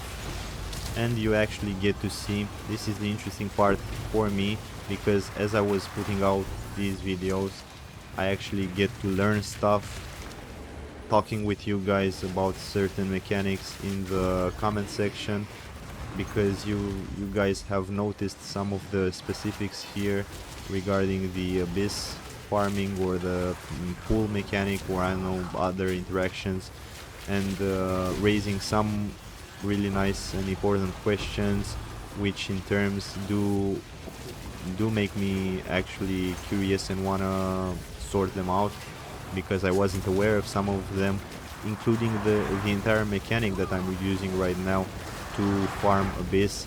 Actually was inspired to me by some of you guys in the comments sharing their results on this strategy, because firstly I was using Hilda, and Jado I was just using from time to time, and seeing you guys share your results with me actually made me a bit more curious to shift some things around and try the Jado strategy a bit more as of late, in the last 3 weeks I guess.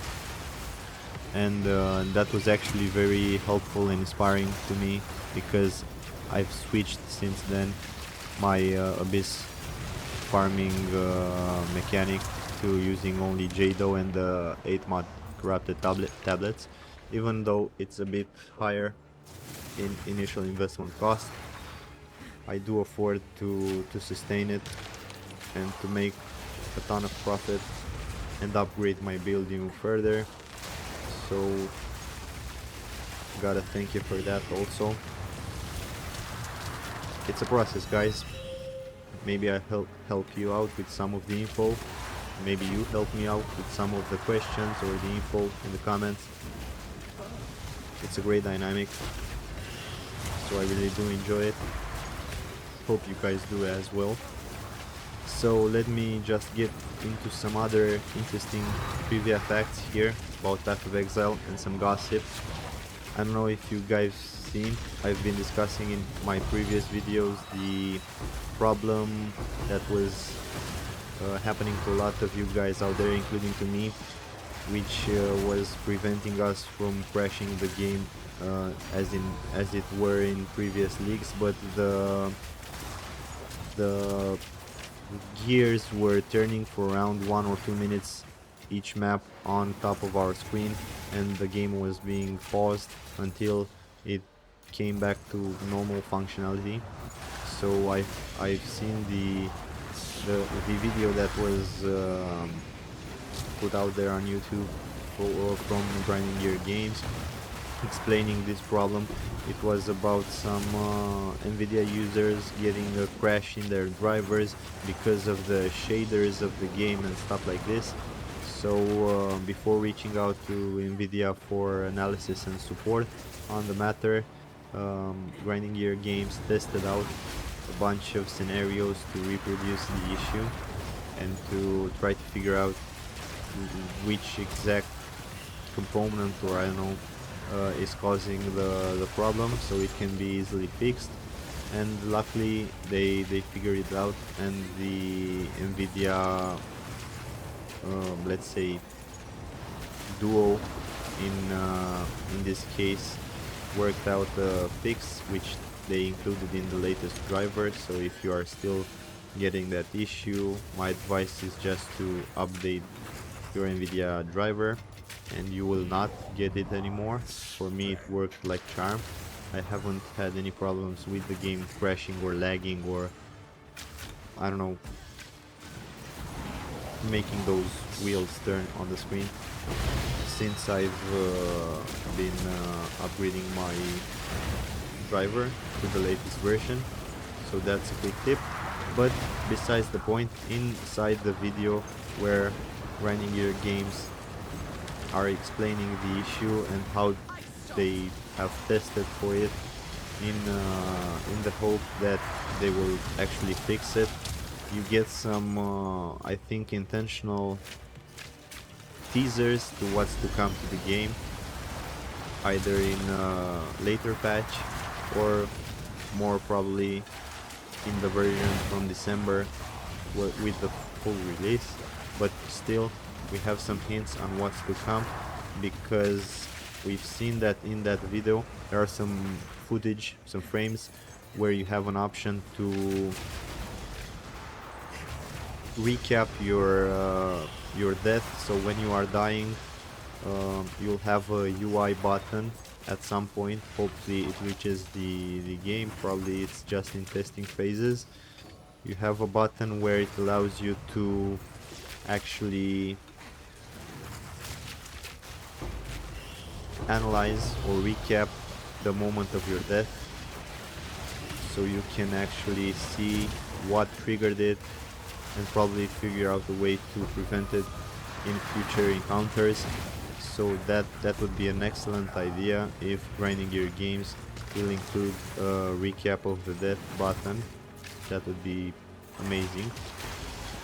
Also, I've heard rumors about probably them wanting to introduce in some in-game way the recap of the entire map, let's say. So when you're doing a map, if you're not a content creator, if you're not recording, but still you get some lucky drops, I don't know, or some exciting drops inside the map, you will probably, hopefully, have the chance to replay that map and probably to share it with others or create content from it after it has been already finished. So there are a bunch of games out there like Dota or Dota 2 or even StarCraft or others which have this in-game mechanic where you can actually replay the last game, the last map or the last encounter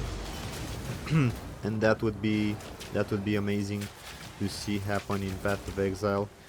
This option would actually help a lot of us out figuring stuff and trying to improve with the knowledge from those in-game tools, let's say, if they reach the in-game.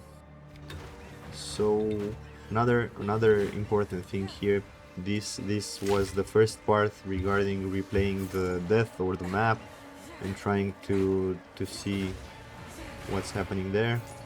But another cool mechanic would be so not a mechanic, another cool addition in further updates or leaks or even at the full release. We've seen some footage that were hinting at drops like swords and knives. So Probably if they are already included in development testing phases, the items, the weapons which already have been spotted in Path of Exile 2, like long swords, would be a next upgrade, let's say addition to the game. That would be simply amazing, because they probably are hinting at other classes as well, so like Shadow, like an assassin rogue that quickly jumps around or blinks around with the daggers, leveraging probably poison or shadow damage or some other stuff going on, and the Templar as well, and maybe some other Marauder stuff with probably other melee type weapons like axes or flails or I don't know. These are But the our swords were supplies. spotted and the knives were spotted too. Indeed. So was this the 7th map? I wonder. Yeah, this was the 7th map. So a quick recap for the Prophet here. No Omen of Light so far, but still 6 Echoes, 3 Divines, some Splinters. Alchemy, we're not counting those. Let's remove them. Greater Chaos, some Chaos, 11 Chaos. And is there anything else of value here? I don't think so. Just going to drop it in the currency tab, the lesser currency. And now for the desecrated currency in the specific tab.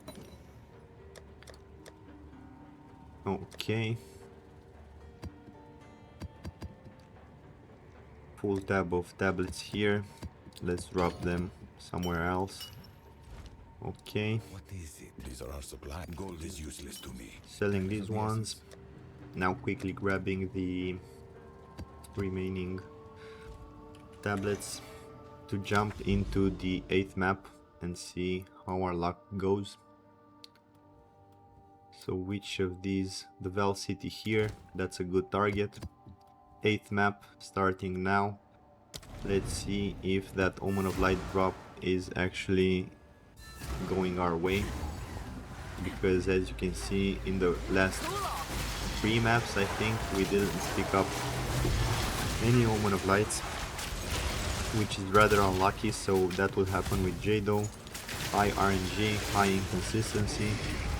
There are periods of time where you are not dropping Omen of Lights. There are periods of time where we are dropping 3 Omen of Lights per map. So yeah, 2 Divine drops at this point.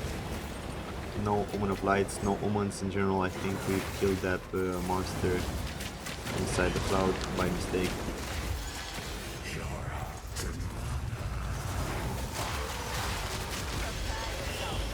So yeah, that's what I was hoping to share with you guys. If you haven't catched that video speaking about the fix and the testing part from Grinding Gear Games, you can go check that out, and you'll see at certain frames when they are showing the testing footage, you will see items on the ground like knives, long swords, all the good stuff,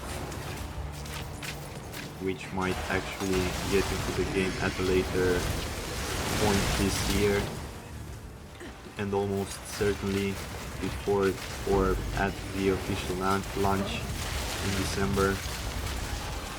Probably 1 or 2 extra new classes, new weapons, new mechanics, a bunch of cool and fun stuff.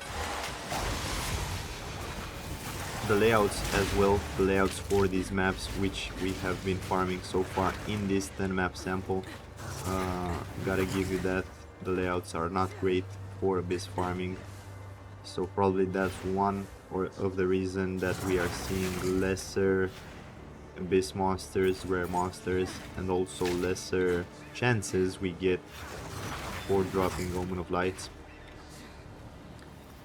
So yeah, samples and samples, that's why we play the game, guys, that's why we keep testing to see a nice profit average.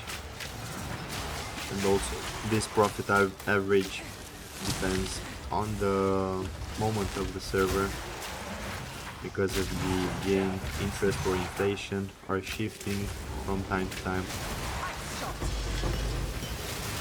So even if you get a great farming session, if you are getting it later or in an uninteresting period on the server, the profits might actually be affected and drop, even though the session was great. And we are still measuring everything in divines because, well, that's the reference. But at some point, divines themselves devalue. So, yeah, that's inflation and the economy. You are better off at some point keeping your savings, let's say, in omens. At other points, you are actually better off just keeping them in divines. The higher the chase item, your equivalent cost is.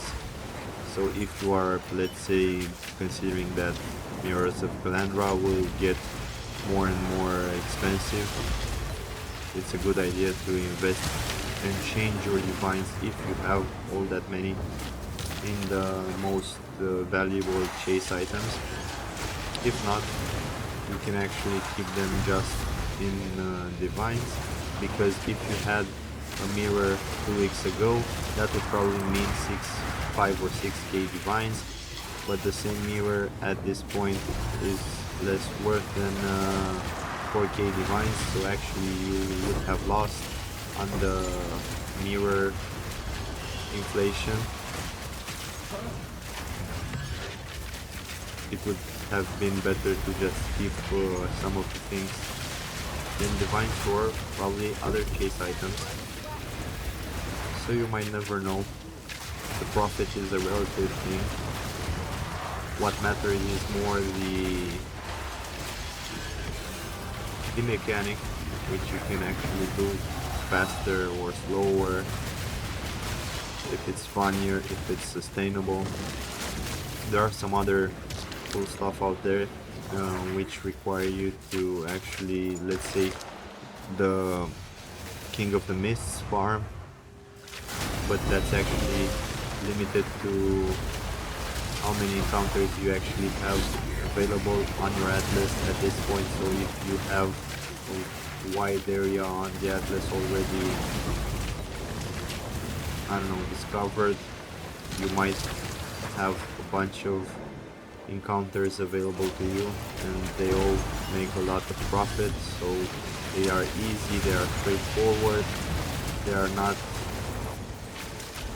actually requiring some intense free setup, so you might want to be doing those if you have them available. The tablet farming or the crisis fragments farming, the fragments farming is also a good way to boost your economy at this point, but that's also dependent on the atlas you have available, because you need to have those copper citadels, which are of highest value. Preserved cranium again, so it's not just a random lucky drop. It dropped for the second time here. So yeah, you can also farm fragments, especially the Cooper Citadel, because it increased the recent pricing of the item. Oh, speaking of fragment farming, yeah, we got the secondary boss there, and he dropped 2 ancient crisis fragments. It's almost like the game listened to what I was saying. This doesn't happen all that often. Is the game listening? Am I speaking to the game as well? Who knows? I am speaking inside a mic while I'm playing, so I'm joking. The game is not listening to you guys. So as I was saying, let's quickly check. This is around 1 divine per fragment, the ancient crisis one. See, around 1.3 divine. So that's a cool drop right there. Let's keep those here. It's the second cranium that we are seeing. That's a lot of profit in divines.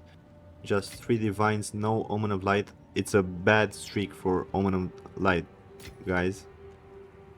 Few omens, just few omens, not enough. Okay, I think this is an exceptional base, but I don't think it's all that valuable, but still, we'll just list it there as a backup, let's say, to measure some exceptional bases. Oh, the chaos orbs goes into the first tab, and the rest of the currency we are dropping in the currency tab as we are not counting it. Speak. Some tablets, let's stash some tablets in some extra tab here. Speak. And These now are our let's supplies. sell the Gold rest is of the useless to stuff me. because Take it. it's useless. Indeed. And quickly return to our farming session. We have, I think, 2 more maps to go. Let's quickly grab this one.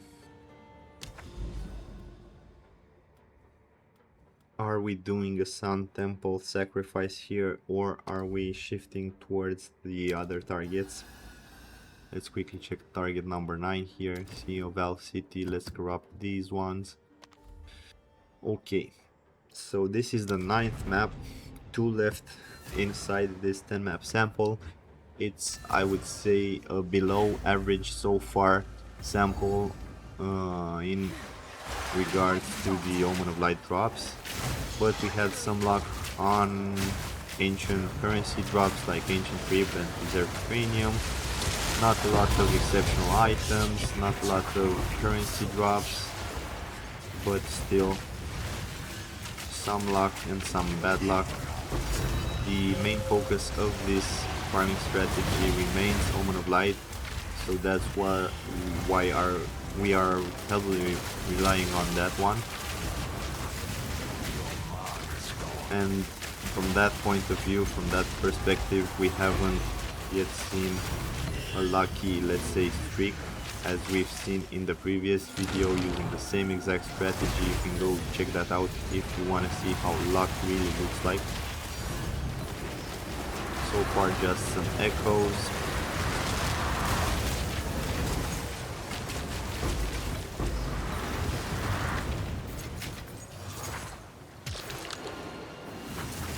I'll keep using this type of strategy to see if the item rarity really did affect the chance for the Omen of Light dropping.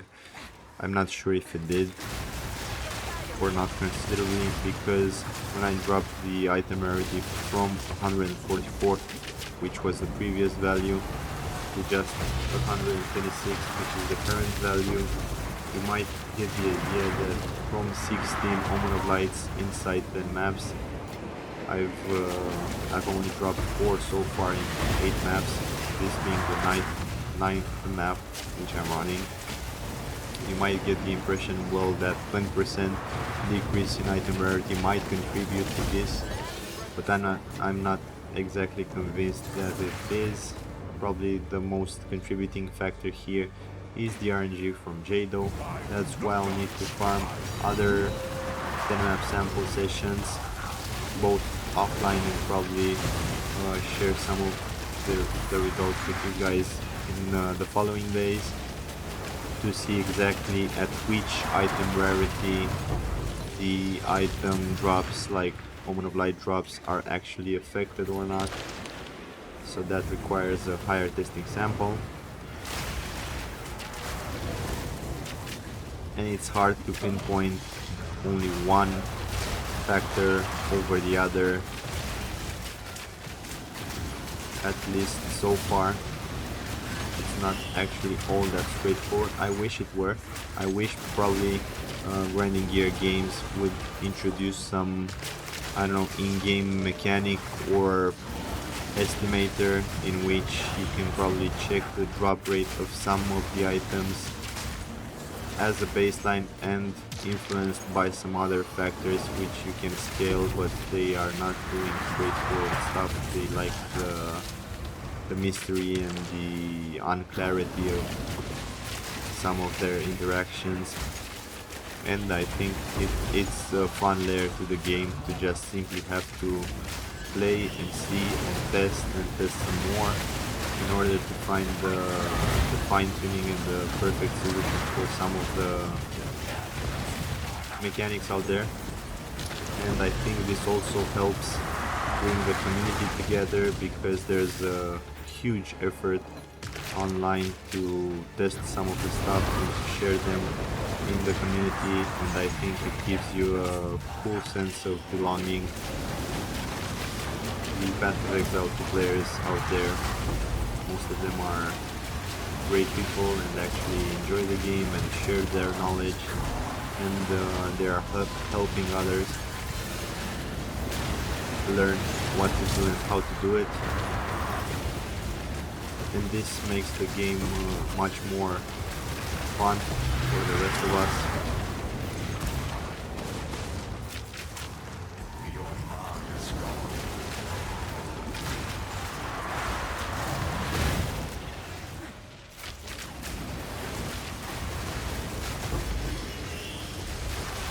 No luck so far.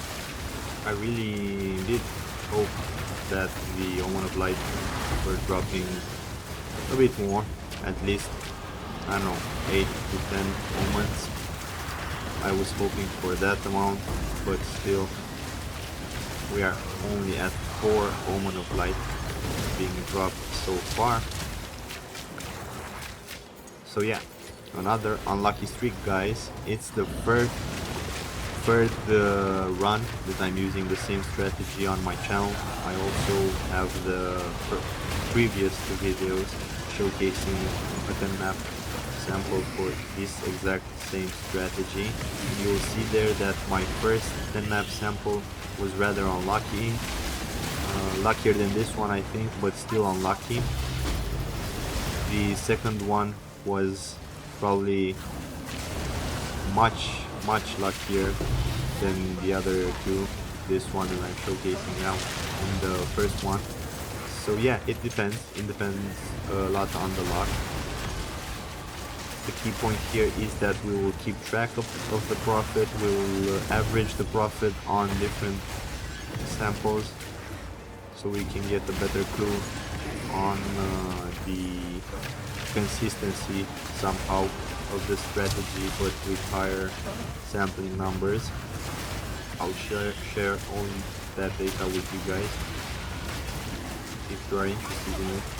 And also I've decided to share the uncut footage for all these sessions, so that you won't get the feeling that I'm trying to bump up the numbers or try to only showcase cutscenes from the lucky drops that I'm seeing inside multiple maps and then portraying them as being just 10 maps.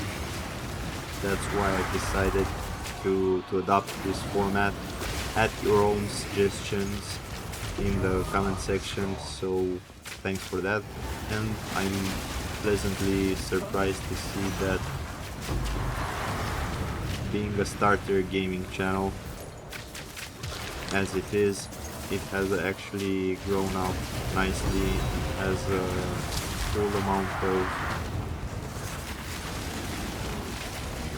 people which actually enjoy this type of format and like listening to farming sessions such as these.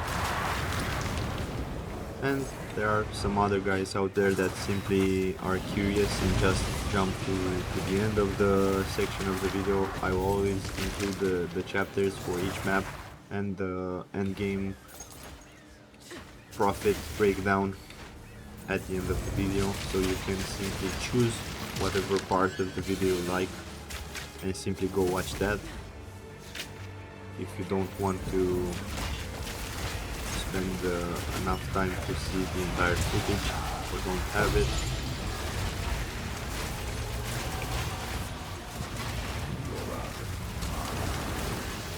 I'll also be including, because I don't know if I mentioned in the previous videos, I've been finishing the build, the Deadeye Ice Shot build. I've been finishing the one Omen of Light at last, finally, after 5 maps of not dropping one. This is the first one, that's cool. So the build as it is at this stage can be found on Mobilytics. I'll include the link in the description below. You guys have requested along the way from other videos to see the written guide. I do have a video detailing this build at a very late stage, and at an early stage, and at the critical swap stage. I think I have 3 or 4 videos about the Deadeye build, so you can guys go check those out if you are curious to see detailed mechanics and how this build plays out, how does it evolve, how can you start with it.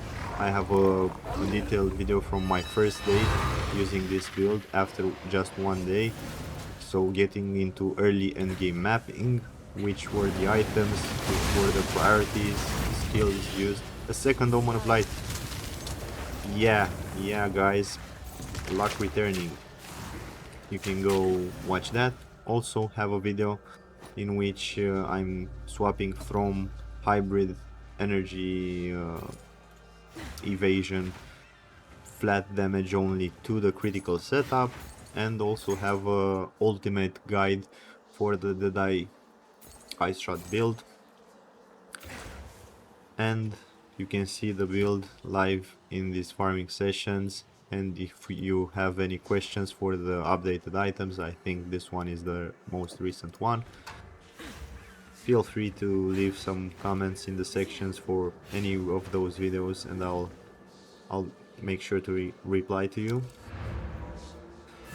I've been playing this build for around 2 months now, so I've gotten quite familiar with the ice shot Deadeye build. I speak. Choose what you need. I can probably help you out with some information if you are unclear about something.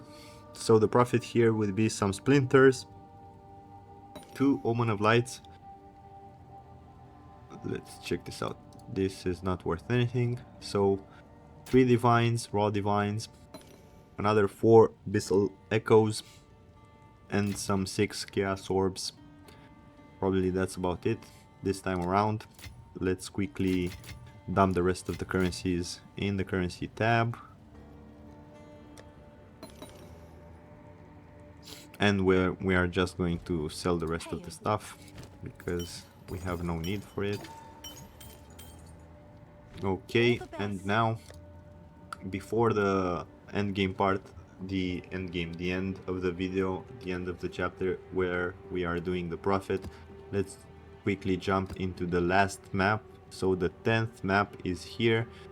This is the last map inside the testing sample for the same Jado strategy that we have been using since switching to these long format videos about farming. I think I only have 1 with Hilda and 3 of them with Jado. I'll keep doing these around Abyss farming, so if you enjoy these videos, make sure to check back to the channel. I think I'll be doing 1 each 3 or 4 days, so probably roughly 2 of them a week, regarding the farming sessions, profit breakdowns, averages, how the league economy evolves, what are the prices, what you should invest in, bunch of other cool advice that I can give you. Perfect exalted orb, that's valuable. I think the value is around 2 or 3 divines at this moment, so it's more valuable than 1 divine, that's for certain. The final 10th map, I would say it has a really nice layout, an open layout. That's what I like to see. I really did wish to see more maps, open maps for the Abyss farming strategy, as these are the best because they offer wider spaces in which the Abyss monsters can spawn, and by doing so you have a higher chance of dropping omens. But it doesn't always work out that way. Don't worry, keep farming, keep investing. I can guarantee you that even if this was an unlucky layout streak, so most of the layouts in these 10 map samples were not shining a bright light on the strategy, but rather switching the flip off. Even so, I think the profit that we will make at the end of the video, it will be more than enough to pay for the strategy itself and probably leave us with a bunch of extra profit, so that this strategy can be self-sustaining once you have the entry point of around 150 divines and your build actually allows it to run smoothly. Then you will probably self-sustain this farming strategy and actually make sometimes less, sometimes higher profits from it. But on average, I would like to remind you guys that I think from our calculations, on average you'll be making around 100 plus divines in net profit per 10 map samples. So that's more than 10 divines per map in profit using this strategy. Now the clear speed of the map depends on your build. If you have a high speed clear build, you'll probably be making around 50 or 60 divines per hour. If you have a slower build or your build is not yet min-maxed, it can actually go a bit slower. So that's entirely up to the build. 2 Omens of Echoes, but still no Omen of Light. These echoes are becoming quite annoying. Echoes, yeah, annoying stuff. Just echoes, no lights. The Omen of Echoes were actually at some point quite valuable when the league was kicking off at the beginning in the first few weeks, and their value was pretty high, like around 3 or 4 divines per Omen of Echo.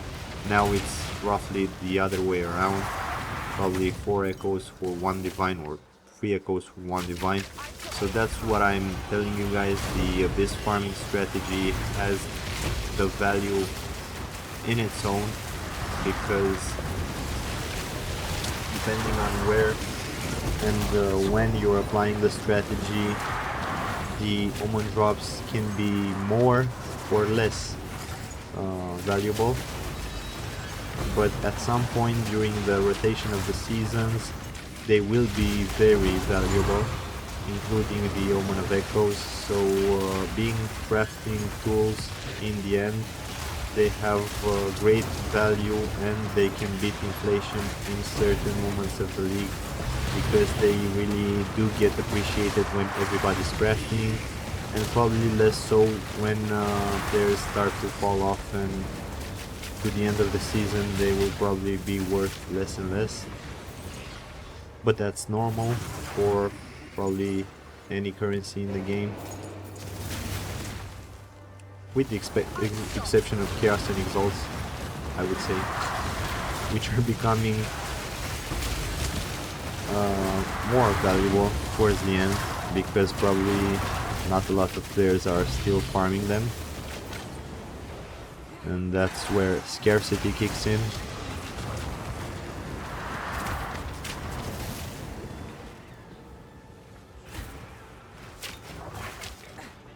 Let's see if we have any luck in dropping an Omen of Light in this 10th map. We dropped 2 in the previous map, so there's a slight possibility that we won't see anymore this time around. But yeah, let's still hope, let's still play the RNG numbers and find out. No light there, no divines as well, nothing good here. So I think there's 1 Abyss Pit left behind here, maybe the last lucky one. Let's find out. Is it lucky? Maybe not, who knows. It does have some dark clouds spinning around there, so yeah.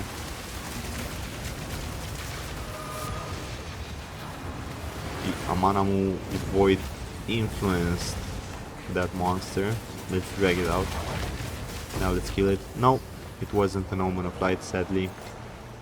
It was a simple Omen of Dextral Necromancy. Not what we are looking for, but still we have, I think, one hit left. Irradiated Tablet. Is that good? I hope so. Unique Irradiated. Is it good? Might be Grand Visions, or what can it be? Visions of Paradise, or whichever it's called. Yeah, so that's it for the Abyss. It sadly stopped at the 6th Woman of Light. Let's murder this guy quickly. Okay. Make sure to stay clear of these pillars because they will crush you one hit. Just stay near the stairs here. And then just kill the fucker, and now just roll away from him because all of those stones are crushing him, and if you are near that location they will crush you as well. So after you kill him, just move further away so as not to be harmed by anything. Keep that in mind. Yeah. So the 10th map is done, guys. Let's quickly do a recap on what we dropped in the 10th map. Not a lot of raw divines, just one. 6 abyssal echoes, 39 splinters. So a perfect exalt, that's what actually values divines. 16 chaos orbs, and probably that's about it in value. Let's quickly check this exceptional great hero. I'm not sure, it doesn't. Oh, the irradiated tablet, which can be one of these. Let's quickly identify it and see which one.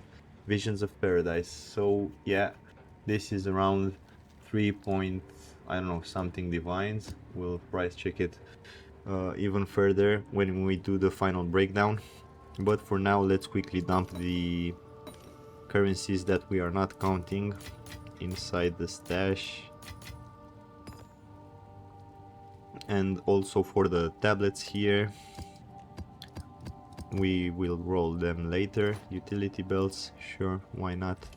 And sell the rest. Quickly, what should I do with these? Okay, this is fine.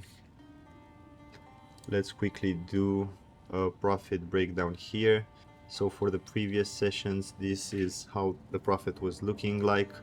I'll be writing it down inside that notepad so we can keep track. But firstly, let's see, we had just 31 divine drops, raw divine drops, 31.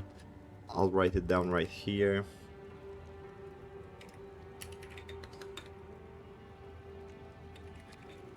So yeah, not a lot of raw currency drop in this sample, just 31 divines.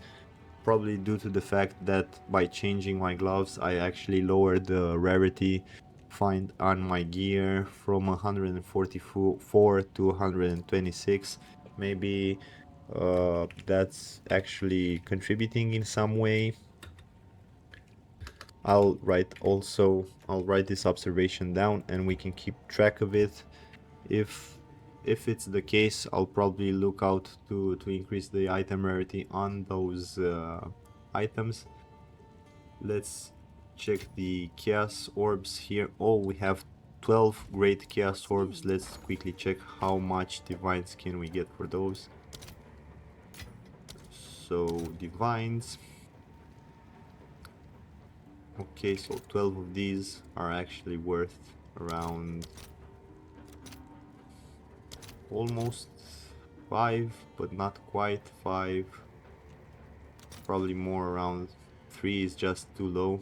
So we can sell, let's say 10, probably for 4 of them. 11 most certainly is way over the price here, and 12 is even higher. So we can rather convert it into chaos first.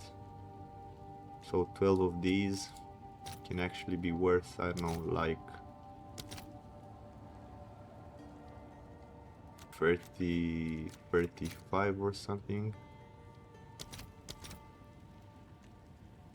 Probably 36. It's still All right, your a good order point. is registered. Let's wait for that trade to go off and then convert the total. So we had 12 greater chaos, which translates to around 36 chaos, and another, let's count these, 109 chaos orbs, which is consistent with previous drops. 109 chaos. After we sell the previous trade here, we'll probably convert all the chaos into divines, but until then let's check out the annul. So we are looking to price them in divines, and we have 7 annul, which translate to around 5 divines, or even 4 divines mostly. Right. Your order 7 is annul, registered. 4 divines, that would be great. Now let's check out these simulacrums, 3 of them.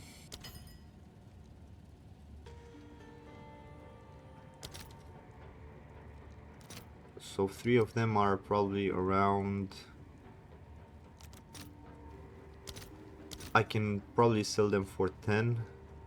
I'll fill 3 that in as soon as I simulacrums, can. so 7 annul, around 4 div, and 3 simulacrums will actually sell for 10 div at some point. The annul change has already finished. Okay, now let's check the abyssal echoes. There's 45 of those, 45 echoes. What's new? How much do they mean in divines? So 42 are around 2 divines, but we can see that there are people who buy just at the rate of 3.6, but just for the speed of the process here, even though if we can actually get probably around 11 or so, around 42 echoes, and it will still be a great margin here. All Let's right, check your if these order sell. is If not, registered. we are simply selling them for 10 divines, and that will be great. Let's check the Vision of What's Paradise, new? because this is actually worth something.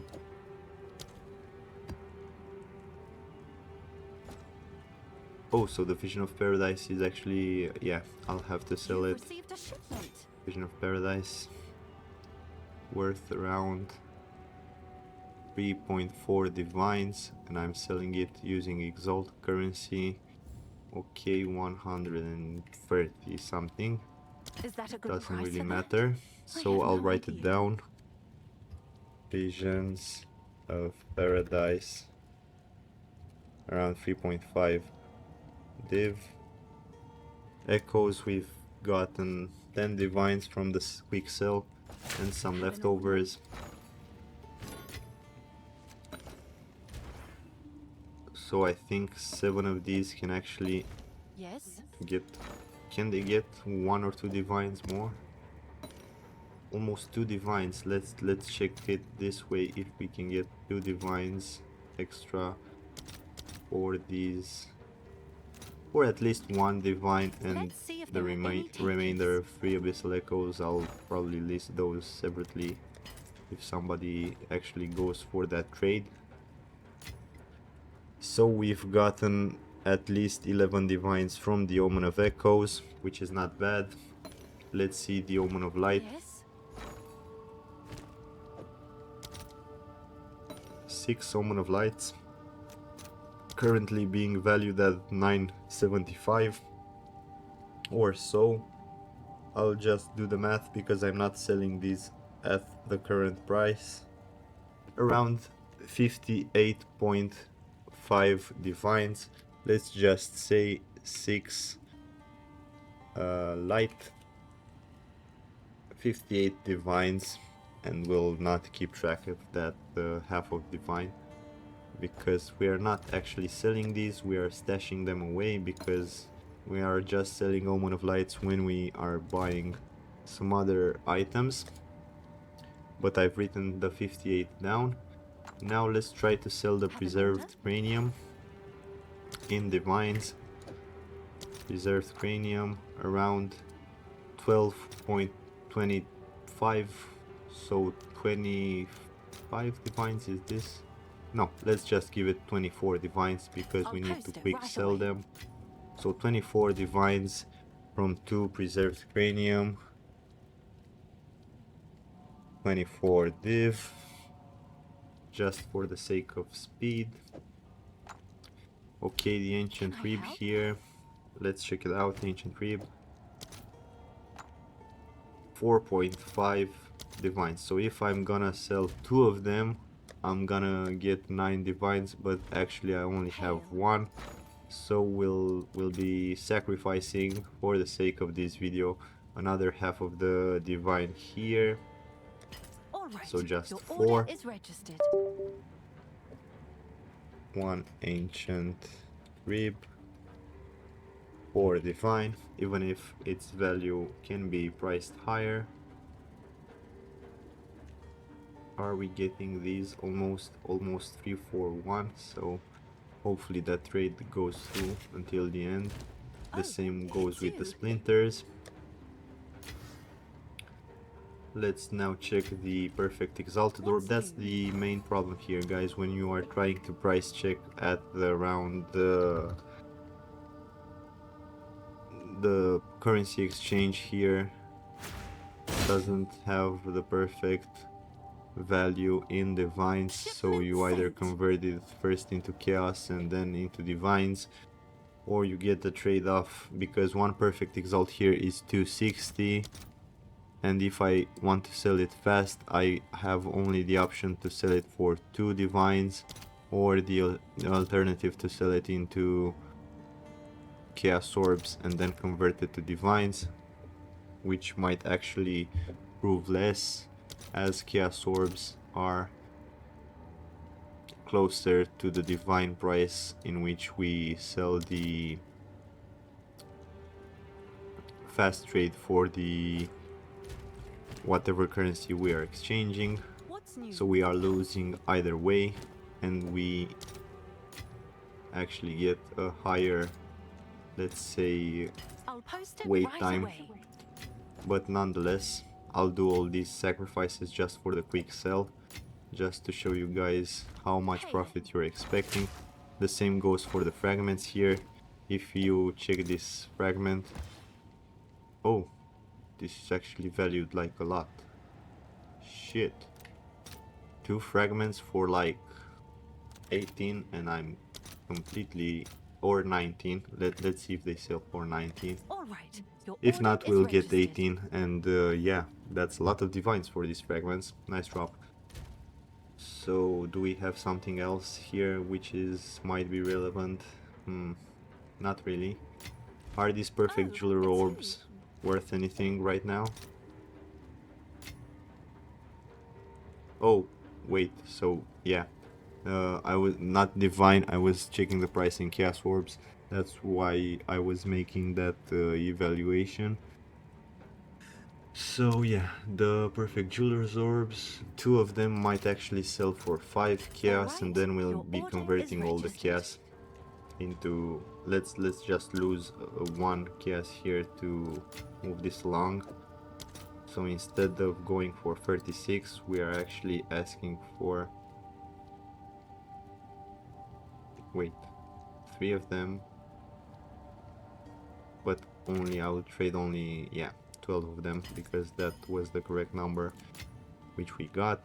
So a bunch of chaos orbs here, and we are still waiting for these 3 to kick in. Another faster way, for the sake of this video, would be to just sell it into divines, so we can get 2 of these for 2 divines, even if we are losing 1.3, 0.3 or 0.4 in total value. No matter. We are sacrificing, guys. Speed is key Oh, it's you. for this video. And now let's convert. We have 169 chaos orbs, which we need to 169 to be converted into divine. That means roughly 21, I guess, or even more.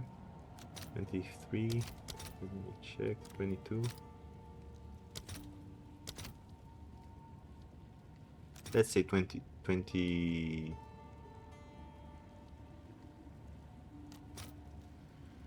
That would mean a bit more. No, let's just get 21 and lower the price here, just like All this. right, your order is registered. And still we have 113. Let's go for 8-to-1 ratio just to quickly sell it. Okay, another 21 divines from the chaos here. Okay, let's quickly round this up. So we have another 21 divine. That's great. So this will be roughly, let's sell it for just 9 divines because we are not waiting for the trade to go through.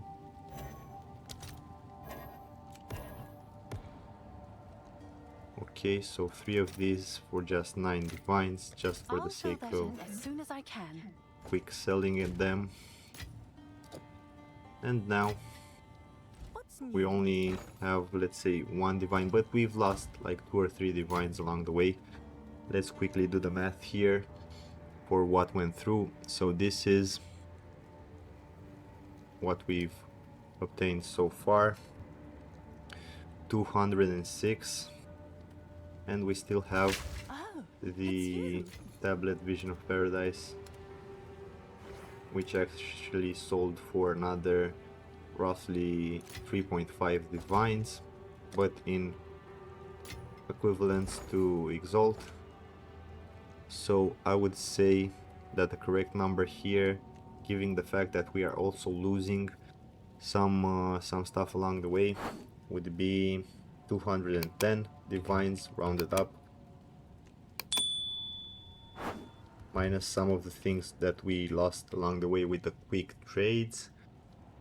So that's the total value for this 10 map session. Not a lot, probably the most unlucky one so far out of the 3. And the initial investment cost was around 150 divines.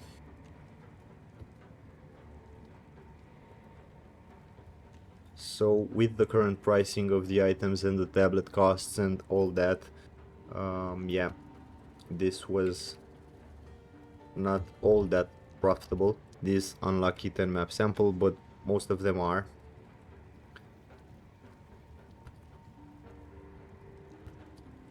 Okay, so the net profit here would be somewhere around 60 divines per 10 maps.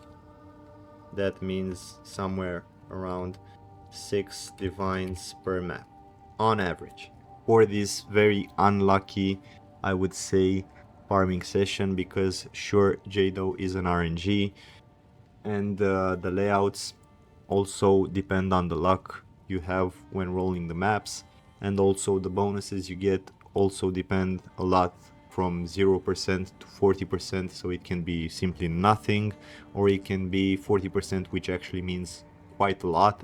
So that's the RNG part, guys, don't sweat it. On average, the first farming session that we had was 69 div profit. Let's repeat these numbers here. And the third session was just 60 divines per 10 maps. So yeah, but we had another sample here, the second one, where the profit was huge, 158 divines per 10 maps. So let me simply do the math here on the average so far for the third session. So still on average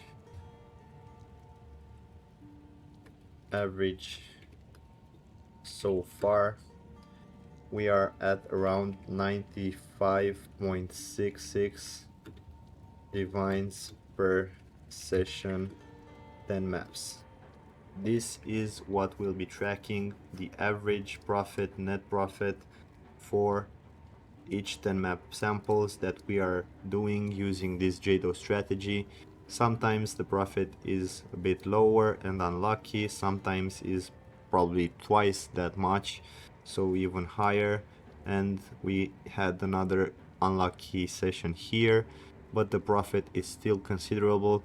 If you are doing these maps in like 2 hours, that's still 30 divine per hour profit. If you are doing them faster because your build allows it, because you have a high-end min-maxed build with a nice clear speed, it's still somewhere around 40 or 50 divines per hour profit, even in these unlucky samples. And not to mention here, the lucky ones really do make up for the difference, and probably you're averaging on around close to 100 divines per 10 map sample. So far we have 3 samples showcased live, and probably there will be more soon, and we'll show how lucky and consistent this strategy really is.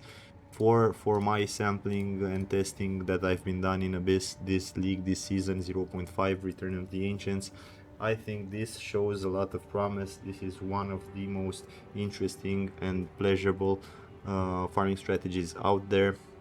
If you guys enjoyed the comment and had the patience up to this point, I really do thank you for the support, and please share, subscribe, or leave a like and a comment. Tell me what you think, and I'll see you guys next time. Have a good day.